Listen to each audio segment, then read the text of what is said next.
अथ देव्याः कवचम। ओम चंडिका देवी को नमस्कार है। मार्कंडेय जी ने कहा, पितामह, जो इस संसार में परम गोपनीय तथा मनुष्यों की सब प्रकार से रक्षा करने वाला है और जो अब तक आपने दूसरे किसी के सामने प्रकट नहीं किया हो, ऐसा कोई साधन मुझे बताइए।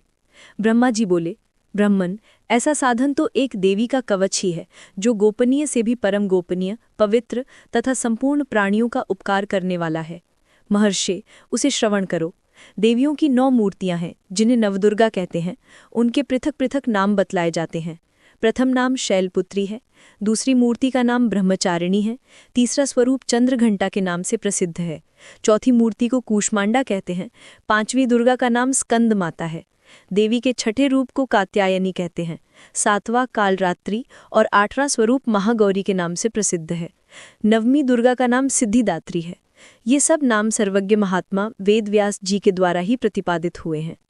जो मनुष्य अग्नि में जल रहा हो, रणभूमि में शत्रुओं से घिर गया हो, विषम संकटों में फंस गया हो तथा इस प्रकार भय से आतुर होकर जो भगवती दुर्गा की शरण में प्राप्त हुए हो, उनका कभी कोई अमंगल नहीं होता। युद्ध के समय संकटों पड़ने पर भी उनके ऊपर कोई विपत्ति नहीं आती। उन्हें शोक, दुख और भय की प्राप्ति नहीं होती।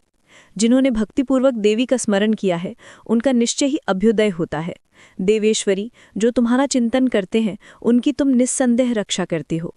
चामुंडा देवी प्रेत पर आरूढ़ होती हैं, वाराही भैंस पर सवारी करती हैं, ऐरावती का वाहन ऐरावत हाथी है, वैष्णवी देवी गरुड़ पर ही आसन जमाती हैं, महेश्वरी वृषभ पर आरूढ़ होती हैं, कौमारी का वाहन मयूर है, भगवान विष्णु की प्रियतमा लक्ष्मी देवी कमल के आसन पर विराजमान है और हाथों में कमल धारण किए हुए हैं।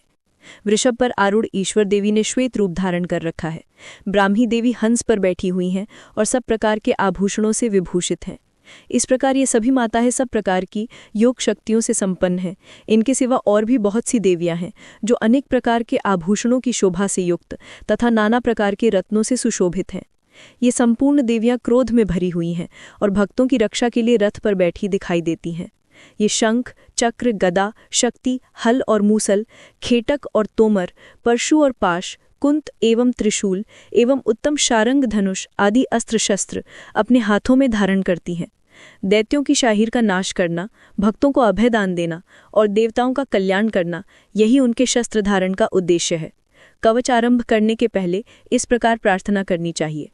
महान रौद्र रूप, अत्यंत घोर पराक्रम, महान बल और महान उत्साह वाली देवी, तुम महान भय का नाश करने वाली हो, तुम्हें नमस्कार है। तुम्हारी ओर देखना भी कठिन है। शत्रुओं का भय बढ़ाने वाली जगदम्बिके, मेरी रक्षा करो। पूर्व दिशाओं में ऐन्द्री मेरी रक्षा करें, अग्निकोण में अग्निशक्ति, दक्षिण दिशाओं में वाराही तथा नैऋत्य कोण में खड्गधारिणी मेरी रक्षा करें। पश्चिम दिशाओं में वारुणी और वायव्य कोण में मृग पर सवारी करने वाली देवी मेरी रक्षा करें।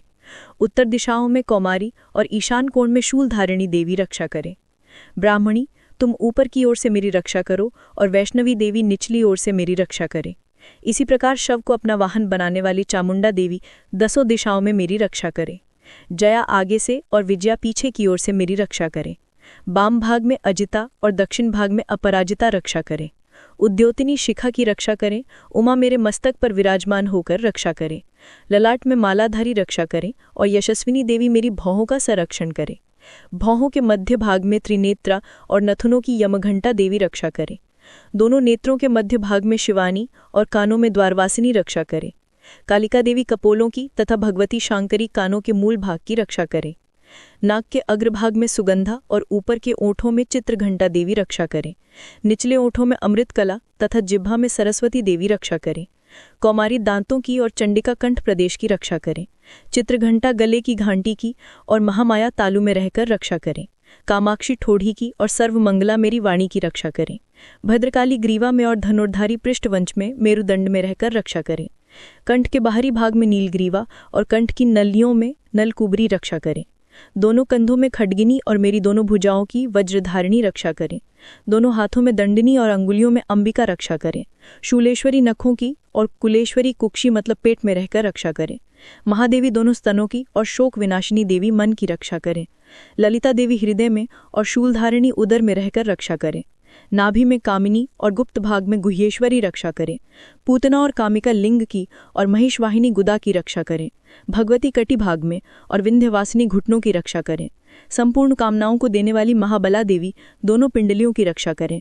नारसिंगी दोनों घुटनों की और तेजस्वी देवी दोनों चरणों के पृष्ठभाग की रक्षा करें। श्रीदेवी पैरों की अंगुलियों में और तलवासिनी पैरों के तलवों में रहकर रक्षा करें। अपनी दांतों के कारण भयंकर दिखाई देने वाली दंष्टा कराली देवी नखों की रक्षा करें और ऊर्ध्वकेशिनी देवी केशों की रक्षा करें। रोमावलियों के छिद्रों में कौबेरी और त्वचा की वागीश्वरी देवी रक्षा करें। पार्वती देवी रक्त, मंजा, वसा, मांस, हड्डी और मेद की रक्षा करें। आंखों की कालरात्रि और पित्त की मुक्तेश्वरी देवी रक्षा करें। मूलाधार आदि कमल कोशों में पद्मावती देवी और कप में चूड़ामणि देवी स्थित होकर रक्षा करें। नाभि के तेजोमय ज्वालामुखी रक्षा करें, जिसका किसी भी अस्त्र से भेदन नहीं हो सकता। वह अभेद्या देवी शरीर की समस्त संधियों में रहकर रक्षा करें। ब्रह्मणी, आप मेरे वीर्य की रक्षा करें। छायेश्वरी छाया को तथा धर्मधारिणी देवी मेरे अहंकार, मन और बुद्धि की रक्षा करें। हाथ में वज्र धारण करने वाली वज्रहस्ता देवी मेरे प्राण, अपान, व्यान, उदान और समान वायु की रक्षा करें। कल्याण रूपी शोभा से युक्त भगवती कल्याण शोभना मेरे प्राणों की रक्षा करें। रस, रूप, गंध, शब्द और स्पर्श इन विषयों का अनुभव करते समय योगिनी देवी रक्षा करें तथा सतोगुण, रजोगुण और तमोगुण की रक्षा सदा नारायणी देवी करें। वाराही आयु की रक्षा करें, वैष्णवी धर्म की रक्षा करें तथा चक्र धारण करने वाली चक्रिणी देवी यश, कीर्ति, लक्ष्मी, धन तथा विद्या की रक्षा करें। इंद्राणी, आप मेरे गोधन की रक्षा करें। चंडिके, तुम मेरे पशुओं की रक्षा करो। महालक्ष्मी, पुत्रों की रक्षा करें और भैरवी, पत्नी की रक्षा करें। मेरे पक्षियों, सुप्त मार्ग और यात्राओं में क्षेमकारी रक्षा करें। राजाओं के दरबार में महालक्ष्मी रक्षा करें और सब और व्याप्त रहने वाली विजया देवी संपूर्ण भय से मेरी रक्षा करें। देवी, जो स्थान कवच में नहीं कहा गया है अर्थात रक्षा से रहित है, वह सब तुम्हारे द्वारा सुरक्षित हो, क्योंकि तुम विजयी और पापनाशिनी हो। यदि अपने शरीर का भला चाहे तो मनुष्य बिना कवच के कहीं एक पग भी न जाए, कवच का पाठ करके ही यात्रा करे। कवच के द्वारा सब ओर से सुरक्षित मनुष्य जहाँ जहाँ भी जाता है वहाँ वहाँ उसे धन लाभ होता है और संपूर्ण कामनाओं की सिद्धि कराने वाली विजय की प्राप्ति होती है। वह जिस अभीष्ट वस्तु का चिंतन करता है उसको निश्चय ही प्राप्त कर लेता है। वह पुरुष इस पृथ्वी पर तुल्य रहित महान ऐश्वर्य का भागी होता है। कवच से सुरक्षित मनुष्य निर्भय हो जाता है, युद्ध में उसकी पराजय नहीं होती तथा वह तीनों लोकों में पूजनीय होता है। देवताओं के लिए भी यह कवच दुर्लभ है। जो प्रतिदिन नियम पूर्वक तीनों संध्याओं के समय श्रद्धा के साथ इसका पाठ करता है उसे देवी की कला प्राप्त होती है तथा वह तीनों लोकों में कहीं भी पराजित नहीं होता। इतना ही नहीं, वह अमृत्यु से रहित हो 100 वर्ष से भी अधिक काल तक जीवित रहता है। मकरी, चेचक और कोढ़ आदि उसकी संपूर्ण व्याधियां नष्ट हो जाती हैं। कनेर, भांग, अफीम, धतूरा आदि का स्थावर विष, सांप और बिच्छू के काटने से चढ़ा हुआ जंगम विष तथा अहिफेन और तेल के संयोग से बनने वाला कृत्रिम विष, ये सभी प्रकार के विष दूर हो जाते हैं, उनका कोई असर नहीं होता। इस पृथ्वी पर मारण, मोहन आदि जितने आभिचारिक प्रयोग होते हैं तथा इस प्रकार के जितने मंत्र यंत्र होते हैं वे सब इस कवच को हृदय में धारण कर लेने पर उस मनुष्य को देखते ही नष्ट हो जाते हैं। यही नहीं, पृथ्वी पर विचरण करने वाले ग्राम देवता, आकाशचारी देव विशेष, जल के संबंध से प्रकट होने वाले गण, उपदेश मात्र से सिद्ध होने वाले निम्न कोटि के देवता, अपने जनक के साथ प्रकट होने वाले देवता, कुल देवता, माला, कंठमाला आदि, डाकिनी, शाकिनी, अंतरिक्ष में विचरने वाली अत्यंत बलवती भयानक डाकिनियां, ग्रह, भूत, पिशाच, यक्ष, गंधर्व, राक्षस, ब्रह्म राक्षस, बैताल, कुंभांड और भैरव आदि अनिष्टकारी देवता भी हृदय में कवच धारण किए रहने वाले उस मनुष्य को देखते ही भाग जाते हैं। कवचधारी पुरुष को राज दरबार में सम्मान वृद्धि प्राप्त होती है। यह कवच मनुष्य को तेज की वृद्धि करने वाला और उत्तम है। कवच का पाठ करने वाला पुरुष अपनी कीर्ति से विभूषित भूतल पर अपने सुयश के साथ साथ वृद्धि को प्राप्त होता है। जो पहले कवच का पाठ करके उसके बाद सप्तशती चंडी का पाठ करता है, उसकी जब तक वन, पर्वत और काननों सहित यह पृथ्वी टिकी रहती है तब तक यहाँ पुत्र, पौत्र आदि संतान परंपरा बनी रहती है। फिर देह का अंत होने पर वह पुरुष भगवती महामाया के प्रसाद से उस नित्य परम पद को प्राप्त होता है जो देवताओं के लिए भी दुर्लभ है। वह सुंदर दिव्य रूप धारण करता है और कल्याणमय शिव के साथ आनंद का भागी होता है। इति देव्या कवचम संपूर्णम। श्री अर्गला स्तोत्रम। मार्कंडेय जी कहते हैं, जयंती मंगला काली, भद्रकाली कपालिनी, दुर्गा, क्षमा, शिवा, धात्री, स्वाहा और स्वधा, इन नामों से प्रसिद्ध देवी तुम्हें मैं नमस्कार करता हूँ। हे देवी, समस्त प्राणियों की पीड़ा हरने वाली तथा सब में व्याप्त रहने वाली देवी, तुम्हारी जय हो। कालरात्रि तुम्हें नमस्कार है। मधु और कैटअप को मारने वाली, ब्रह्मा जी को वरदान देने वाली देवी, तुम्हें नमस्कार है। तुम मुझे रूप दो, जय दो, यश दो और काम, क्रोध आदि शत्रुओं का नाश करो। महिषासुर का नाश करने वाली देवी, भक्तों को सुख देने वाली देवी, तुम्हें नमस्कार है। तुम मुझे सुंदर रूपवती दो, विजय दो और मेरे शत्रुओं को नष्ट करो। हे रक्तबीज का वध करने वाली, हे चंडमुंड का विनाश करने वाली देवी, तुम मुझे रूप दो, जय दो, यश दो और काम क्रोध आदि शत्रुओं का नाश करो। हे शुंभ निशुंभ और धूम्रलोचन का मर्दन करने वाली देवी, मुझको स्वरूप दो, विजय दो, यश दो और मेरे शत्रुओं का नाश करो। हे पूजित युगल चरण वाली देवी, हे संपूर्ण सौभाग्य प्रदान करने वाली देवी, तुम रूप दो, जय दो, यश दो और काम क्रोध आदि शत्रुओं का नाश करो। हे देवी, तुम्हारे रूप और चरित्र अमिट है, तुम सब शत्रुओं का नाश करने वाली हो। मुझे रूप, जय, यश दो और काम क्रोध आदि शत्रुओं का नाश करो। पापों को दूर करने वाली चंडिके, इस संसार में जो भक्ति से तुम्हारा पूजन करते हैं, उनको तुम रूप तथा विजय और यश दो तथा उनके शत्रुओं का नाश करो। रोगों का नाश करने वाली चंडिके, जो भक्ति पूर्वक तुम्हारी स्तुति करते हैं, उन्हें रूप दो, जय दो, यश दो और उनके काम क्रोध आदि शत्रुओं का नाश करो। हे चंडिके, इस संसार में जो भक्तिपूर्वक तुम्हारी पूजा करते हैं, उन्हें रूप दो, जय दो, यश दो और उनके काम क्रोध आदि शत्रुओं का नाश करो। हे देवी, मुझे सौभाग्य दो और आरोग्य दो, परम सुख दो, रूप दो, जय दो, यश दो और मेरे काम क्रोध आदि शत्रुओं का नाश करो। हे देवी, जो मुझसे बैर रखते हैं, उनका नाश करो और मुझे अधिक बल प्रदान कर रूप, जय, यश दो और मेरे शत्रुओं का संहार करो। हे देवी, मेरा कल्याण करो और मुझे उत्तम संपत्ति प्रदान करो।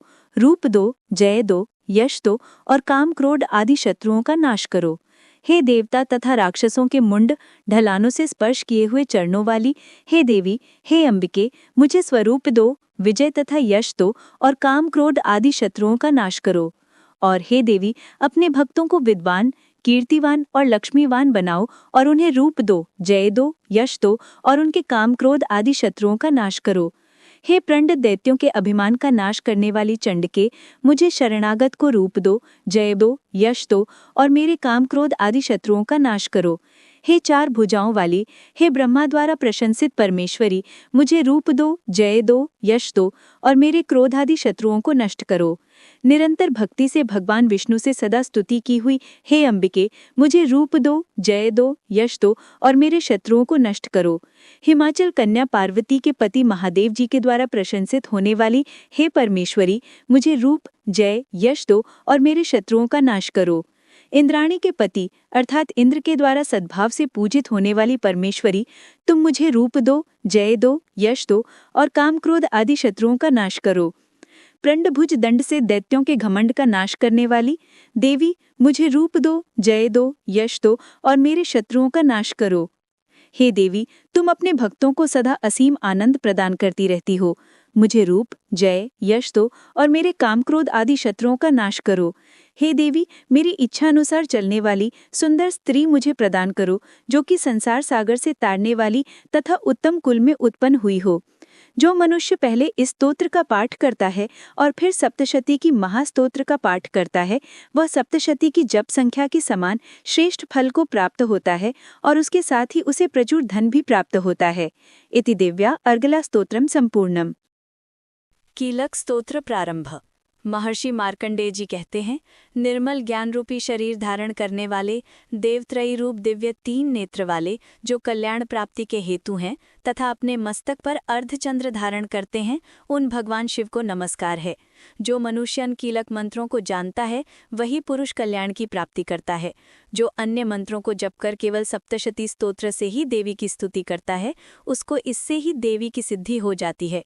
उन्हें अपने कार्य की सिद्धि के लिए दूसरे की साधना करने की आवश्यकता नहीं रहती। बिना जप के ही उनके उच्चाटन आदि सब काम सिद्ध हो जाते हैं। लोगों के मन में शंका थी कि केवल सप्तशती की उपासना से अथवा सप्तशती को छोड़कर अन्य मंत्रों की उपासना से भी समान रूप से सब कार्य सिद्ध हो जाते हैं, तब इनमें कौन सा श्रेष्ठ साधन है। लोगों की इस शंका को ध्यान में रखकर भगवान शंकर ने अपने पास आए हुए जिज्ञासुओं को समझाया कि ये सप्तशती नामक संपूर्ण स्तोत्र ही कल्याण को देने वाला है। इसके पश्चात भगवान शंकर ने भगवती चंडिका के सप्तशती नामक स्तोत्र को गुप्त कर दिया, अतः मनुष्य इसको बड़े पुण्य से प्राप्त करता है।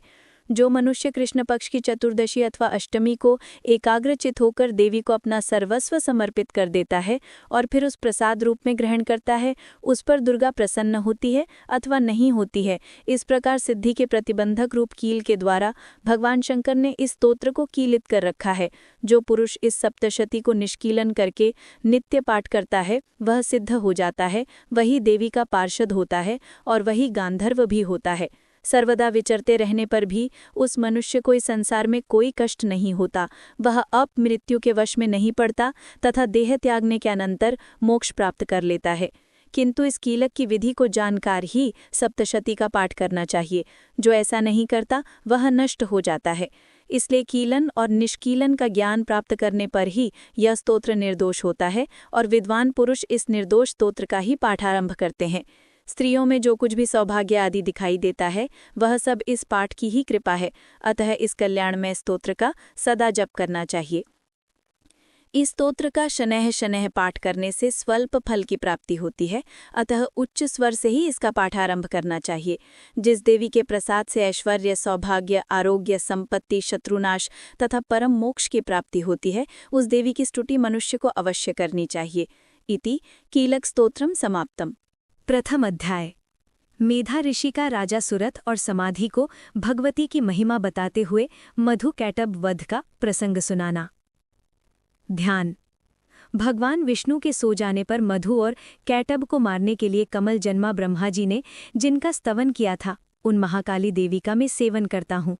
वे अपने 10 हाथों में खड्ग, चक्र, गदा, बाण, धनुष, परिघ, शूल, भूषुंडी, मस्तक और शंख धारण करती हैं। उनके 3 नेत्र हैं। वे समस्त अंगों में दिव्य आभूषणों से विभूषित हैं। उनके शरीर की कांति नीलमणि के समान है तथा वे 10 मुख और 10 पैरों से युक्त हैं। चंडी देवी को नमस्कार है। मार्कंडेय जी बोले, सूर्य के पुत्र सावर्णी जो 8वें मनु कहे जाते हैं, उनकी उत्पत्ति की कथा विस्तार पूर्वक कहता हूँ, सुनो।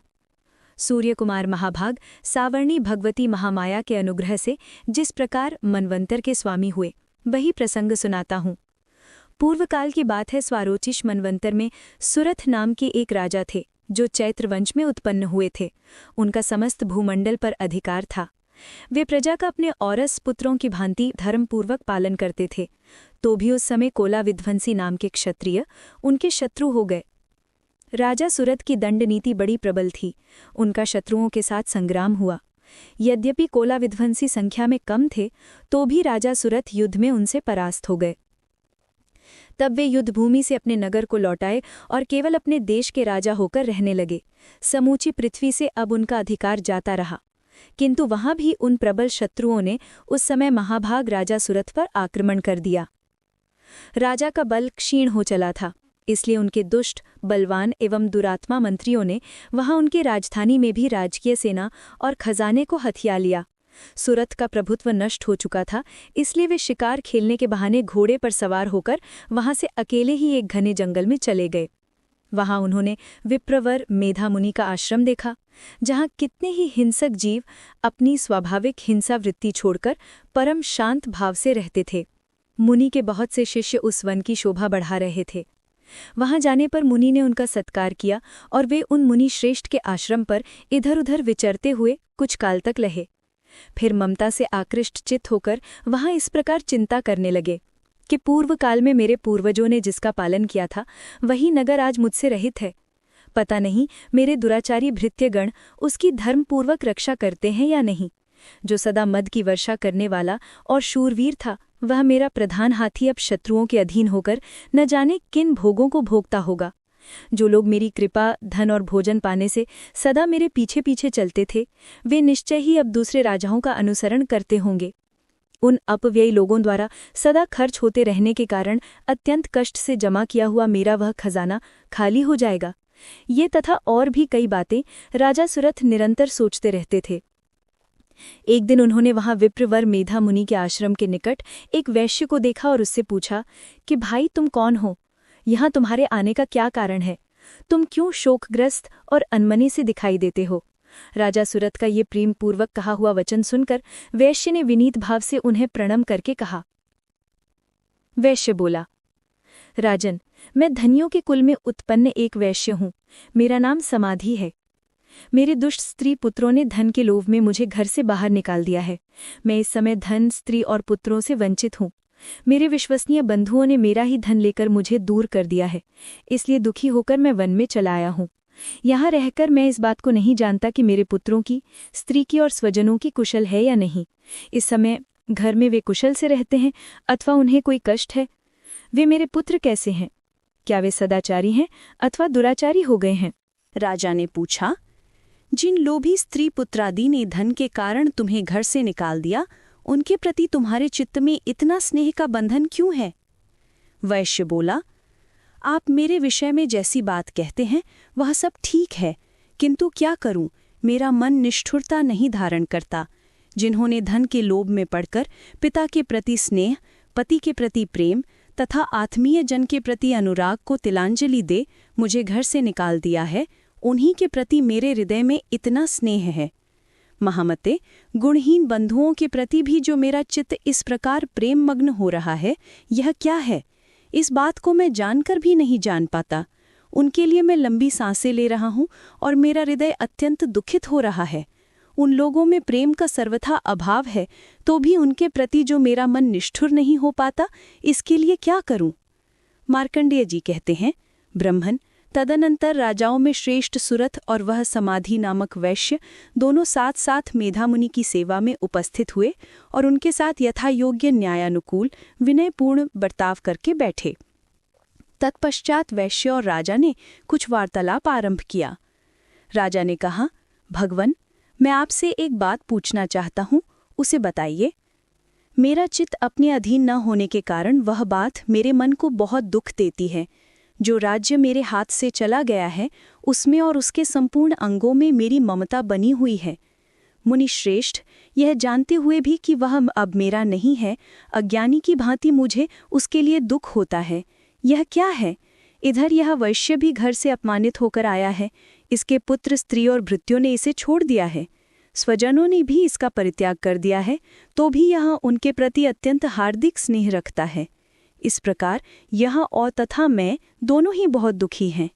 जिसमें प्रत्यक्ष दोष देखा गया है, उस विषय के लिए भी हमारे मन में ममता जनित आकर्षण पैदा हो रहा है। महाभाग, हम दोनों समझदार हैं, तो भी हम में जो मोह पैदा हुआ है, यह क्या है? विवेक शून्य पुरुष की भांति मुझमें और इसमें भी यह मूढ़ता प्रत्यक्ष दिखाई देती है। ऋषि बोले, महाभाग, विषय मार्ग का ज्ञान सब जीवों को है। इसी प्रकार विषय भी सबके लिए अलग अलग हैं। कुछ प्राणी दिन में नहीं देखते और दूसरे रात में ही नहीं देखते, तथा कुछ जीव ऐसे हैं जो दिन और रात्रि में भी बराबर ही देखते हैं। यह ठीक है कि मनुष्य समझदार होते हैं, किंतु केवल वे ही ऐसे नहीं होते। पशु, पक्षी और मृग आदि सभी प्राणी समझदार होते हैं। मनुष्यों की समझ भी वैसी ही होती है जैसे उन मृग और पक्षियों की होती है, तथा जैसी मनुष्यों की होती है वैसी उन मृग, पक्षी आदि की होती है। यह तथा अन्य बातें भी प्रायः दोनों में समान ही हैं। समझ होने पर भी इन पक्षियों को तो देखो, ये स्वयं भूख से पीड़ित होते हुए भी मोहवश बच्चों की चोंच में कितने चाव से अन्न के दाने डाल रहे हैं। नरश्रेष्ठ, क्या तुम नहीं देखते कि ये मनुष्य समझदार होते हुए भी लोभवश अपने किए हुए उपकार का बदला पाने के लिए पुत्रों की अभिलाषा करते हैं? यद्यपि उन सब में समझ की कमी नहीं है, तथापि वे संसार की स्थिति यानी जन्म मरण की परंपरा बनाए रखने वाले भगवती महामाया के प्रभाव द्वारा ममतामय भंवर से युक्त मोह के गहरे गर्त में गिराए गए हैं। इसलिए इसमें आश्चर्य नहीं करना चाहिए। जगदीश्वर भगवान विष्णु की योग निद्रा रूपा जो भगवती महामाया है, उन्हीं से यह जगत मोहित हो रहा है। वे भगवती महामाया देवी ज्ञानियों के चित्त को भी बलपूर्वक खींचकर मोह में डाल देती हैं। वे ही इस संपूर्ण जगत की सृष्टि करती हैं तथा वे ही प्रसन्न होने पर मनुष्यों को मुक्ति के लिए वरदान देती हैं। वे ही पराविद्या, संसार बंधन और मोक्ष की हेतुहूता सनातनी देवी तथा संपूर्ण ईश्वरों की भी अधीश्वरी हैं। राजा ने पूछा, भगवान, जिन्हें आप महामाया कहते हैं, वे देवी कौन हैं? ब्रह्मन, उनका आविर्भाव कैसे हुआ तथा उनके चरित्र कौन कौन से हैं? ब्रह्मवेताओं में श्रेष्ठ महर्षि, उस देवी का जैसा प्रभाव हो, जैसा स्वरूप हो और जिस प्रकार प्रादुर्भाव हुआ हो, वह सब मैं आपके मुख से सुनना चाहता हूँ। ऋषि बोले, राजन, वास्तव में तो वे देवी नित्य स्वरूपा ही हैं। संपूर्ण जगत उन्हीं का रूप है तथा उन्होंने समस्त विश्व को व्याप्त कर रखा है। तथापि उनका प्राकट्य अनेक प्रकार से होता है। वह मुझसे सुनो। यद्यपि वे नित्य और अजन्मा हैं, तथापि जब देवताओं का कार्य सिद्ध करने के लिए प्रकट होती हैं, उस समय लोक में उत्पन्न हुई कहलाती हैं। कल्प के अंत में जब संपूर्ण जगत एकार्णव में निमग्न हो रहा था और सबके प्रभु भगवान विष्णु शेष नाग की शैया बिछाकर योग निद्रा का आश्रय ले सो रहे थे, उस समय उनके कानों के मैल से 2 भयंकर असुर उत्पन्न हुए जो मधु और कैटब के नाम से विख्यात थे। वे दोनों ब्रह्मा जी का वध करने को तैयार हो गए। भगवान विष्णु के नाभि कमल में विराजमान प्रजापति ब्रह्मा जी ने जब उन दोनों भयानक असुरों को अपने पास आता और भगवान को सोया हुआ देखा, तब एकाग्रचित होकर उन्होंने भगवान विष्णु को जगाने के लिए उनके नेत्रों में निवास करने वाली योग निद्रा का स्तवन आरंभ किया, जो इस विश्व की अधीश्वरी, जगत को धारण करने वाली, संसार का पालन और संहार करने वाली तथा तेजस्वरूप भगवान विष्णु की अनुपम शक्ति है। उन्हीं भगवती निद्रा देवी की भगवान ब्रह्मा स्तुति करने लगे। ब्रह्मा जी ने कहा, देवी तुम ही स्वाहा हो, तुम ही स्वधा और तुम ही वषटकार हो। स्वर भी तुम्हारे ही स्वरूप हैं। तुम ही जीवनदायिनी सुधा हो। नित्य अक्षय प्रणव में अकार, उकार, मकार इन 3 मात्राओं के रूप में तुम ही स्थित हो तथा इन 3 मात्राओं के अतिरिक्त जो बिंदु रूपा नित्य अर्ध मात्रा है, जिसका विशेष रूप से उच्चारण नहीं किया जा सकता, वह भी तुम ही हो। देवी तुम ही संध्या, सावित्री तथा परम जननी हो। देवी तुम ही इस विश्व ब्रह्मांड को धारण करती हो। तुमसे ही इस जगत की सृष्टि होती है, तुम ही से इसका पालन होता है और सदा तुम ही कल्प के अंत में सबको अपना ग्रास बना लेती हो। जगन्मयी देवी, इस जगत की उत्पत्ति के समय तुम सृष्टि रूपा हो, पालन काल में स्थिति रूपा हो तथा कल्पांत के समय संहार रूप धारण करने वाली हो। तुम ही महाविद्या, महामाया, महामेधा, महास्मृति, महामोह रूपा, महादेवी और महासुरी हो। तुम ही तीनों गुणों को उत्पन्न करने वाली सबकी प्रकृति हो। भयंकर काल रात्रि, महारात्रि और मोहरात्रि भी तुम ही हो। तुम ही श्री, तुम ही ईश्वरी, तुम ही ह्री और तुम ही बोध स्वरूपा बुद्धि हो। लज्जा, पुष्टि, तुष्टि, शांति और क्षमा भी तुम ही हो। तुम खड्ग धारणी, शूल धारणी, घोर रूपा तथा गदा, चक्र, शंख और धनुष धारण करने वाली हो। बाण, भुशुंडी और परिघ ये भी तुम्हारे अस्त्र हैं। तुम सौम्य और सौम्यतर हो। इतना ही नहीं, जितने भी सौम्य एवं सुंदर पदार्थ हैं, उन सब की अपेक्षा तुम अत्यधिक सुंदरी हो। पर और अपर सबसे परे रहने वाली परमेश्वरी तुम ही हो। सर्वस्वरूपे देवी, कहीं भी सत असत रूप जो कुछ वस्तुएं हैं और उन सब की जो शक्ति है, वह तुम ही हो। ऐसी अवस्था में तुम्हारी स्तुति क्या हो सकती है? जो इस जगत की सृष्टि, पालन और संहार करते हैं, उन भगवान को भी जब तुमने निद्रा के अधीन कर दिया है, तब तुम्हारी स्तुति करने में यहाँ कौन समर्थ है? मुझको, भगवान शंकर को तथा भगवान विष्णु को भी तुमने ही शरीर धारण कराया है। अतः तुम्हारी स्तुति करने की शक्ति किसमें है? देवी, तुम तो अपने इन उदार प्रभावों से ही प्रशंसित हो। ये जो दोनों दुर्धर्ष असुर मधु और कैटब है, इनको मोह में डाल दो और जगदीश्वर भगवान विष्णु को शीघ्र ही जगा दो। साथ ही इनके भीतर इन दोनों महान असुरों को मार डालने की बुद्धि उत्पन्न कर दो। ऋषि कहते हैं, राजन, जब ब्रह्मा जी ने वहां मधु और कैटब को मारने के उद्देश्य से भगवान विष्णु को जगाने के लिए तमोगुण की अधिष्ठात्री देवी योग निद्रा की इस प्रकार स्तुति की, तब भी भगवान के नेत्र, मुख, नासिका, बाहु, हृदय और वक्ष स्थल से निकलकर अव्यक्त जन्मा ब्रह्मा जी के दृष्टि के समक्ष खड़ी हो गईं। योग निद्रा से मुक्त होने पर जगत के स्वामी भगवान जनार्दन उस एकार्णव के जल में शेषनाग की शैया से जाग उठे। फिर उन्होंने उन दोनों असुरों को देखा। वे दुरात्मा मधु और कैटब अत्यंत बलवान और पराक्रमी थे और क्रोध से लाल आंखें किए ब्रह्मा जी को खा जाने के लिए उद्योग कर रहे थे। तब भगवान श्रीहरि ने उठकर उन दोनों के साथ 5000 वर्षों तक केवल बाहु युद्ध किया। वे दोनों भी अत्यंत बल के कारण उन्मत्त हो रहे थे। इधर महामाया ने भी उन्हें मोह में डाल रखा था। इसलिए वे भगवान विष्णु से कहने लगे कि हम तुम्हारी वीरता से संतुष्ट हैं, तुम हम लोगों से कोई वर मांगो। श्री भगवान बोले, यदि तुम दोनों मुझ पर प्रसन्न हो तो अब मेरे हाथ से मारे जाओ। बस इतना सा ही मैंने वर मांगा है, यहाँ दूसरे किसी वर से क्या लेना है। ऋषि कहते हैं, इस प्रकार धोखे में आ जाने पर जब उन्होंने संपूर्ण जगत में जल ही जल देखा, तो कमल नयन भगवान से कहा कि जहाँ पृथ्वी जल में डूबी हुई ना हो, जहाँ सूखा स्थान हो, वहीं हमारा वध करो। ऋषि कहते हैं, तब तथास्तु कहकर शंख, चक्र और गदा धारण करने वाले भगवान ने उन दोनों के मस्तक अपनी जांघ पर रखकर चक्र से काट डाले। इस प्रकार ये देवी महामाया ब्रह्मा जी की स्तुति करने पर स्वयं प्रकट हुई थीं। अब पुनः तुमसे उनके प्रभाव का वर्णन करता हूँ, सुनो। इस प्रकार श्री मार्कंडेय पुराण में सावर्णिक मनवंतर की कथा के अंतर्गत देवी महात्म्यों में मधु कैटभ वध नामक पहला अध्याय पूरा हुआ। श्री दुर्गा सप्तशती द्वितीय अध्याय। देवताओं के तेज से देवी की उत्पत्ति और महिषासुर की सेना का वध। विनियोग। मध्यम चरित्र के विष्णु ऋषि, महालक्ष्मी देवता, ऊष्णिक छंद, शाकंभरी शक्ति, दुर्गा बीज, वायु तत्व और यजुर्वेद स्वरूप है। श्री महालक्ष्मी की प्रसन्नता के लिए मध्यम चरित्र के पाठ में इसका विनियोग है। ध्यान।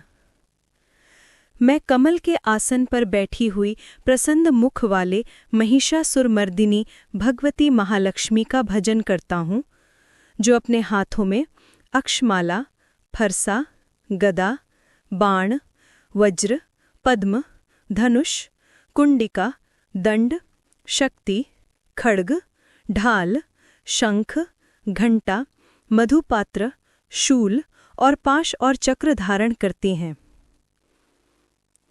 ऋषि कहते हैं, पूर्व काल में देवताओं और असुरों में पूरे 100 वर्षों तक घोर संग्राम हुआ था। उसमें असुरों का स्वामी महिषासुर था और देवताओं के नायक इंद्र थे। उस युद्ध में देवताओं की सेना महाबली असुरों से परास्त हो गई थी। संपूर्ण देवताओं को जीतकर महिषासुर इंद्र बैठ गया। तब पराजित देवता प्रजापति ब्रह्मा जी को आगे करके उस स्थान पर गए जहां भगवान शंकर और विष्णु विराजमान थे। देवताओं ने महिषासुर के पराक्रम तथा अपनी पराजय का यथावत वृत्तांत उन दोनों देवेश्वरों से विस्तार पूर्वक कह सुनाया।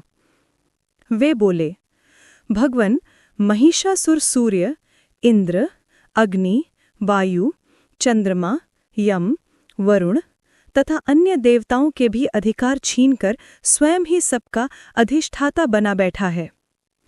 उस दुरात्मा महिष ने समस्त देवताओं को स्वर्ग से निकाल दिया है। अब वे मनुष्यों की भांति पृथ्वी पर विचरते हैं। दैत्यों की यह सारी करतूत हमने आप लोगों से कह सुनाई है। अब हम आपकी ही शरण में आए हैं, उसका वध का कोई उपाय सोचिए। इस प्रकार देवताओं के वचन सुनकर भगवान विष्णु और शिव ने दैत्यों पर बड़ा क्रोध किया। उनकी भौहें तन गईं और मुख टेढ़ा हो गया।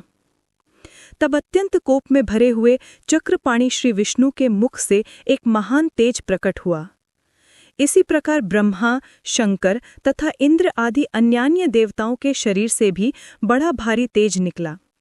वह सब मिलकर एक हो गया। महान तेज का वह पुंज जाज्वल्यमान पर्वत सा जान पड़ा। देवताओं ने देखा वहां उसकी ज्वालाएं संपूर्ण दिशाओं में व्याप्त हो रही थीं। संपूर्ण देवताओं के शरीर से प्रकट हुए उस तेज की कहीं तुलना नहीं थी। एकत्रित होने पर वह एक नारी के रूप में परिणत हो गया और अपने प्रकाश से तीनों लोकों में व्याप्त जान पड़ा। भगवान शंकर का जो तेज था, उससे उस देवी का मुख प्रकट हुआ। यमराज के तेज से उसके सिर में बाल निकल आए। श्री विष्णु भगवान के तेज से उसकी भुजाएं उत्पन्न हुईं। चंद्रमे के तेज से दोनों स्तनों का और इंद्र के तेज से मध्य भाग कटी प्रदेश का प्रादुर्भाव हुआ। वरुण के तेज से जंघा और पिंडली तथा पृथ्वी के तेज से नितंब भाग प्रकट हुआ। ब्रह्मा के तेज से दोनों चरण और सूर्य के तेज से उसकी अंगुलियां हुईं। वसुओं के तेज से हाथों की अंगुलियां और कुबेर के तेज से नासिका प्रकट हुई। उस देवी के दांत प्रजापति के तेज से और तीनों नेत्र अग्नि के तेज से प्रकट हुए थे। उसकी भौहें संध्या के और कान वायु के तेज से उत्पन्न हुए थे। इसी प्रकार अन्यान्य देवताओं के तेज से भी उस कल्याणमयी देवी का आविर्भाव हुआ। तदनंतर समस्त देवताओं की तेजोपुंज से प्रकट हुई देवी को देखकर महिषासुर के सताए हुए देवता बहुत प्रसन्न हुए। पिनाकधारी भगवान शंकर ने अपने शूल से एक शूल निकालकर उन्हें दिया। फिर भगवान विष्णु ने भी अपने चक्र से चक्र उत्पन्न करके भगवती को अर्पण किया। वरुण ने भी शंख भेंट किया अग्नि ने उन्हें शक्ति दी और वायु ने धनुष तथा बाण से भरे हुए 2 तरकश प्रदान किए। सहस्र नेत्रों वाले देवराज इंद्र ने अपने वज्र से वज्र उत्पन्न करके दिया और ऐरावत हाथी से उतारकर एक घंटा भी प्रदान किया।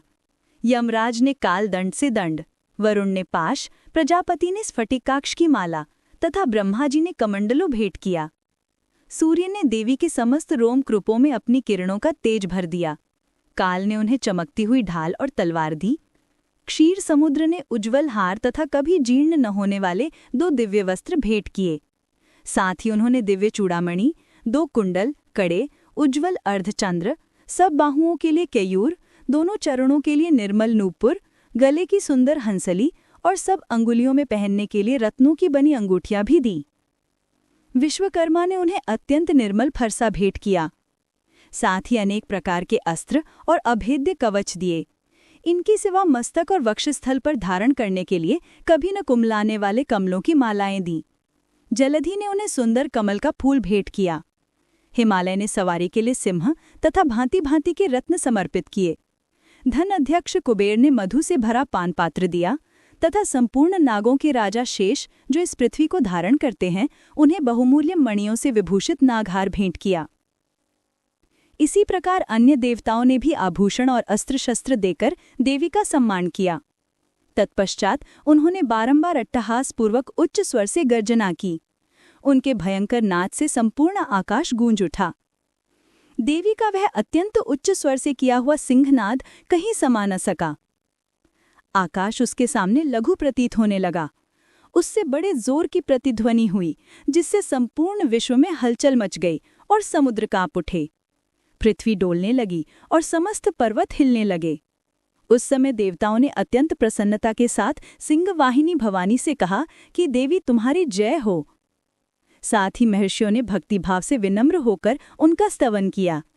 संपूर्ण त्रिलोकी को क्षोभग्रस्त देख दैत्यगण अपनी समस्त सेना को कवच आदि से सुसज्जित कर हाथों में हथियार ले सहसा उठकर खड़े हो गए। उस समय महिषासुर ने बड़े क्रोध में आकर कहा, आह, ये क्या हो रहा है? फिर वे संपूर्ण असुरों से घिरकर उस सिंहनाद की ओर लक्ष्य करके दौड़ा और आगे पहुंचकर उसने देवी को देखा, जो अपनी प्रभा से तीनों लोकों को प्रकाशित कर रही थीं। उनके चरणों के भार से पृथ्वी दबी जा रही थी, माथे के मुकुट से आकाश में रेखा से खिंच रही थी तथा वे अपने धनुष की टंकार से 7 पातालों को क्षुब्ध किए देती थीं।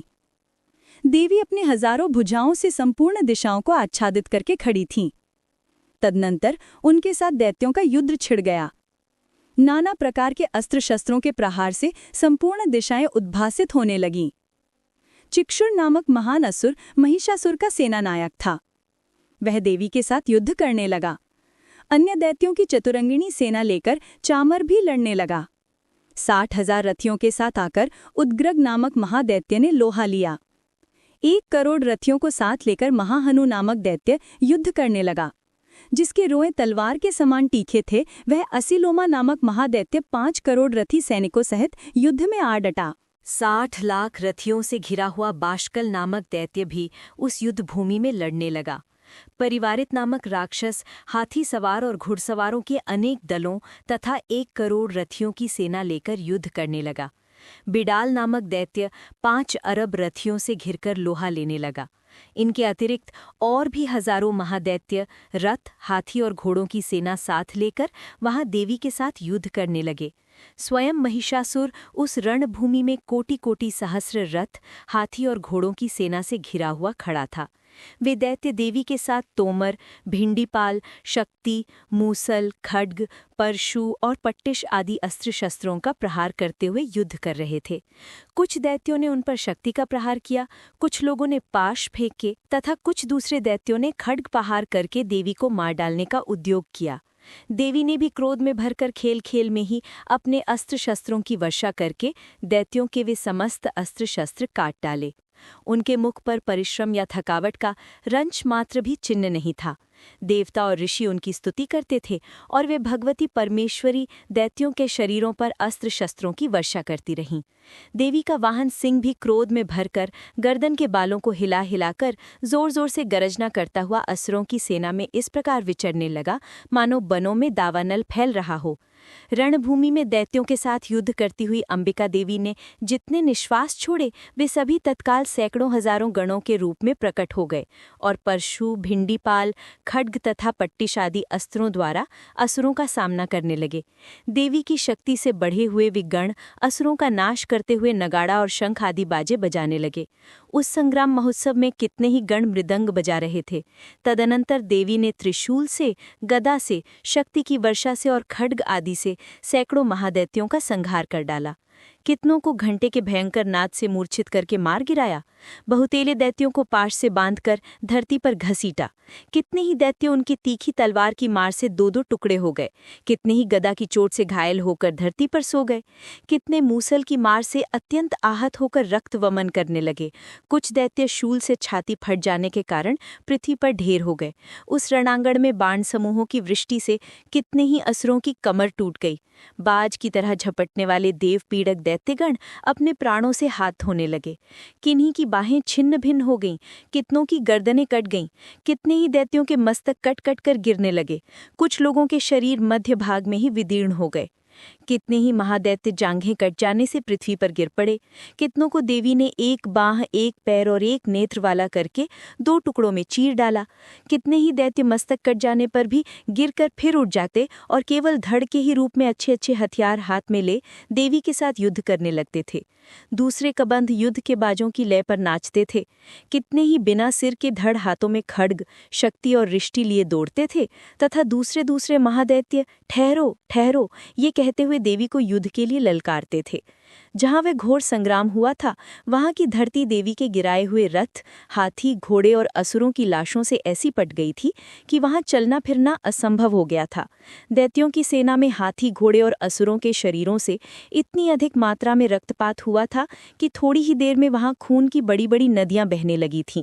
जगदम्बा ने असुरों की विशाल सेना को क्षण भर में नष्ट कर दिया, ठीक उसी तरह जैसे तृण और काट के भारी ढेर को आग कुछ ही क्षणों में भस्म कर देती है। और वह सिंह भी गर्दन के बालों को हिला हिलाकर जोर जोर से गर्जना करता हुआ दैत्यों के शरीरों से मानो उनके प्राण चुने लेता था। वहां देवी के गणों ने भी उन महादैत्यों के साथ ऐसा युद्ध किया जिससे आकाश में खड़े हुए देवतागण उन पर बहुत संतुष्ट हुए और फूल बरसाने लगे। इस प्रकार श्रीमद् मार्कंडेय पुराण के सावर्णिकी मनवंतर की कथा के अंतर्गत देवी महात्म्य में महिषासुर की सेना का वध नामक दूसरा अध्याय पूरा हुआ। श्री दुर्गा सप्तशती, तृतीय अध्याय। सेनापतियों सहित महिषासुर का वध। ध्यान। जगदम्बा के श्री अंगों की कांति उदयकाल की सहस्त्रों सूर्यों के समान है। वे लाल रंग की रेशमी साड़ी पहने हुए हैं। उनके गले में मुंडमाला शोभा पा रही है। दोनों स्तनों पर रक्त चंदन का लेप लगा है। वे अपने कर कमलों में जपमाला, विद्या और अभय तथा वर नामक मुद्राएं धारण किए हुए हैं। 3 नेत्रों से सुशोभित मुखारविंद की बड़ी शोभा हो रही है। उनके मस्तक पर चंद्रमा के साथ ही रत्नमय मुकुट बंधा है तथा वे कमल के आसन पर विराजमान हैं। ऐसी देवी को मैं भक्तिपूर्वक प्रणाम करता हूँ। ऋषि कहते हैं, दैत्यों की सेना को इस प्रकार तहस नहस होते देख महादैत्य सेनापति चिक्षुक्षुर क्रोध में भरकर अंबिका देवी से युद्ध करने के लिए आगे बढ़ा। वो असुर रणभूमि में देवी के ऊपर इस प्रकार बाणों की वर्षा करने लगा जैसे बादल मेरुगिरी के शिखर पर पानी की धार बरसा रहा हो। तब देवी ने अपने बाणों से उसके बाण समूह को अनायास ही काटकर उसके घोड़ों और सारथी को भी मार डाला। साथ ही उसके धनुष तथा अत्यंत ऊंची ध्वजा को भी तत्काल काट गिराया। धनुष कट जाने पर उसके अंगों को अपने बाणों से बींद डाला। धनुष, रथ, घोड़े और सारथी के नष्ट हो जाने पर वो असुर ढाल और तलवार लेकर देवी की ओर दौड़ा। उसने तीखी धार वाली तलवार से सिंह के मस्तक पर चोट करके देवी की भी बाएं भुजा में बड़े वेग से प्रहार किया। राजन, देवी की बाह पर पहुंचते ही वो तलवार टूट गई। फिर तो क्रोध से लाल आंखें करके उस राक्षस ने शूल हाथ में लिया और उसे उस महादैत्य ने भगवती भद्रकाली के ऊपर चलाया। वो शूल आकाश से गिरते हुए सूर्यमंडल की भांति अपने तेज से प्रज्वलित हो उठा। उस शूल को अपनी ओर आते देख देवी ने भी शूल का प्रहार किया। उससे राक्षस के शूल के सैकड़ों टुकड़े हो गए। साथ ही महादैत्य चिक्षुकर की भी धज्जियां उड़ गईं। वो प्राणों से हाथ धो बैठा। महिषासुर के सेनापति उस महापराक्रमी चिक्षुकर के मारे जाने पर देवताओं को पीड़ा देने वाला चामर हाथी पर चढ़कर आया।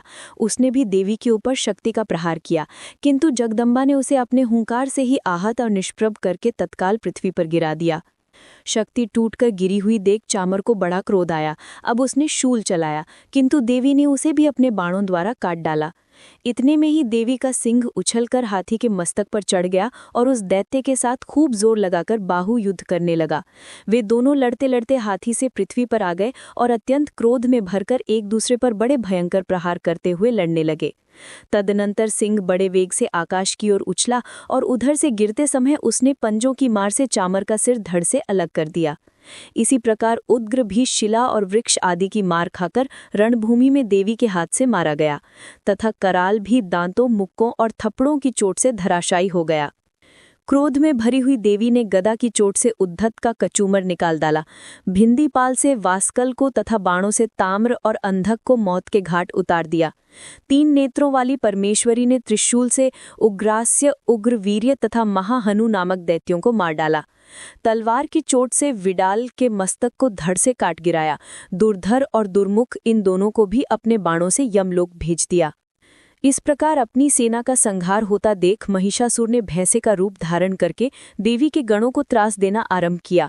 किन्हीं को थुथुन से मारकर, किन्हीं के ऊपर खुरों का प्रहार करके, किन्हीं किन्हीं को पूंछ से चोट पहुंचाकर, कुछ को सींगों से विदीर्ण करके, कुछ गणों को वेग से, किन्हीं को सिंहनाद से, कुछ को चक्कर देकर और कितनों को निश्वास वायु के झोंके से धराशायी कर दिया।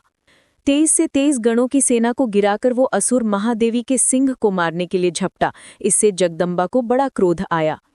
उधर महापराक्रमी महिषासुर भी क्रोध में भरकर धरती को खुरों से खोदने लगा और अपने सींगों से ऊंचे ऊंचे पर्वतों को उठाकर फेंकने और गरजने लगा। उसके वेग से चक्कर देने के कारण पृथ्वी क्षुब्ध होकर फटने लगी। उसकी पूंछ से टकराकर समुद्र सब ओर से धरती को डुबोने लगा। हिलते हुए सींगों के आघात से विदीर्ण होकर बादलों के टुकड़े टुकड़े हो गए।